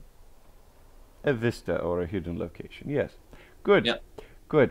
So, it just so happens that you walk about, nothing bad happens. That's a good one. And, furthermore, you make your way straight up to a big hill. And once you make yourself there, you just situate yourself on a hill. I'm going to mark it down right here. So, you look about, and you see that this hill is definitely a sight to behold. The grass on top of it is already green. In comparison to anything else, like you would think that it's elevated, it's completely windy, it would be like longer to grow because it's cold still.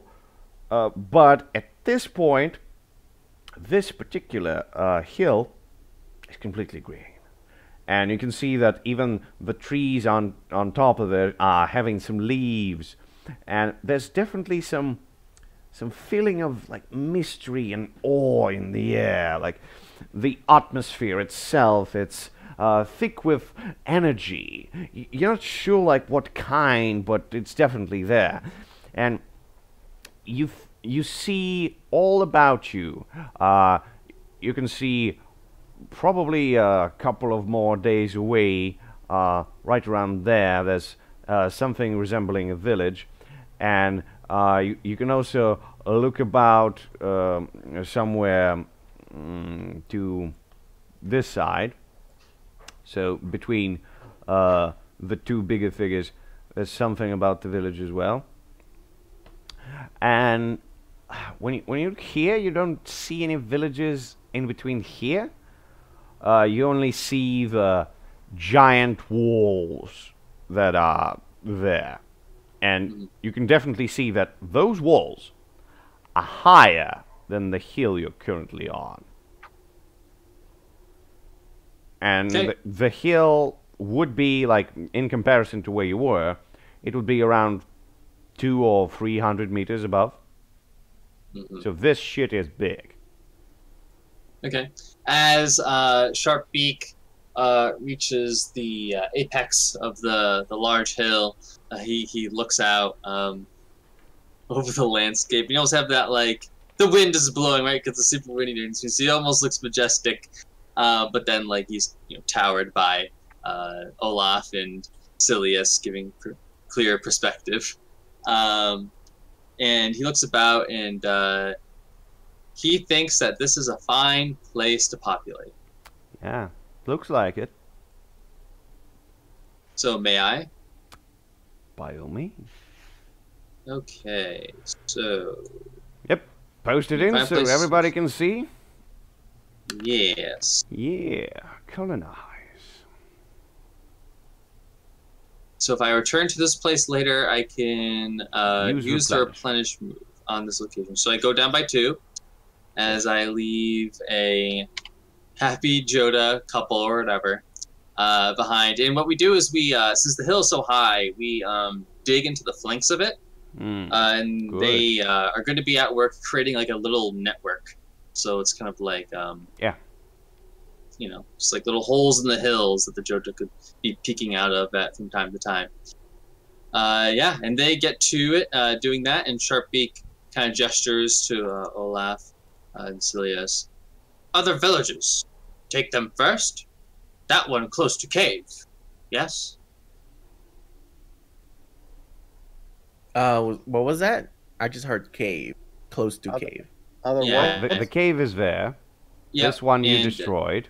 He gestures to this this- village, and he says, that village close to cave, yes? Couple of days away, yes. Yeah. Take it. Easy morsels. Maybe. So he's just pointing to this village that you in can the see in the distance. distance. Yep. I just take in a breath and I'm like, yes, I think that's a great plan. We might even, yes, they'll probably send some reinforcement once the news gets out that it's under attack. And then during that time, we can attack the defenseless city. You are brilliant. I like it. Sharpbeak paws at the ground and says, "You summon creatures large and small, strange and powerful. Summon one from here. Watch it destroy city, yes?" He looks to the city. I just look towards the city also, and I'm like, I can, yes, but it requires a lot. And the last time I fail, well, there's 2 times that I fail. And the first time, I just look at you, the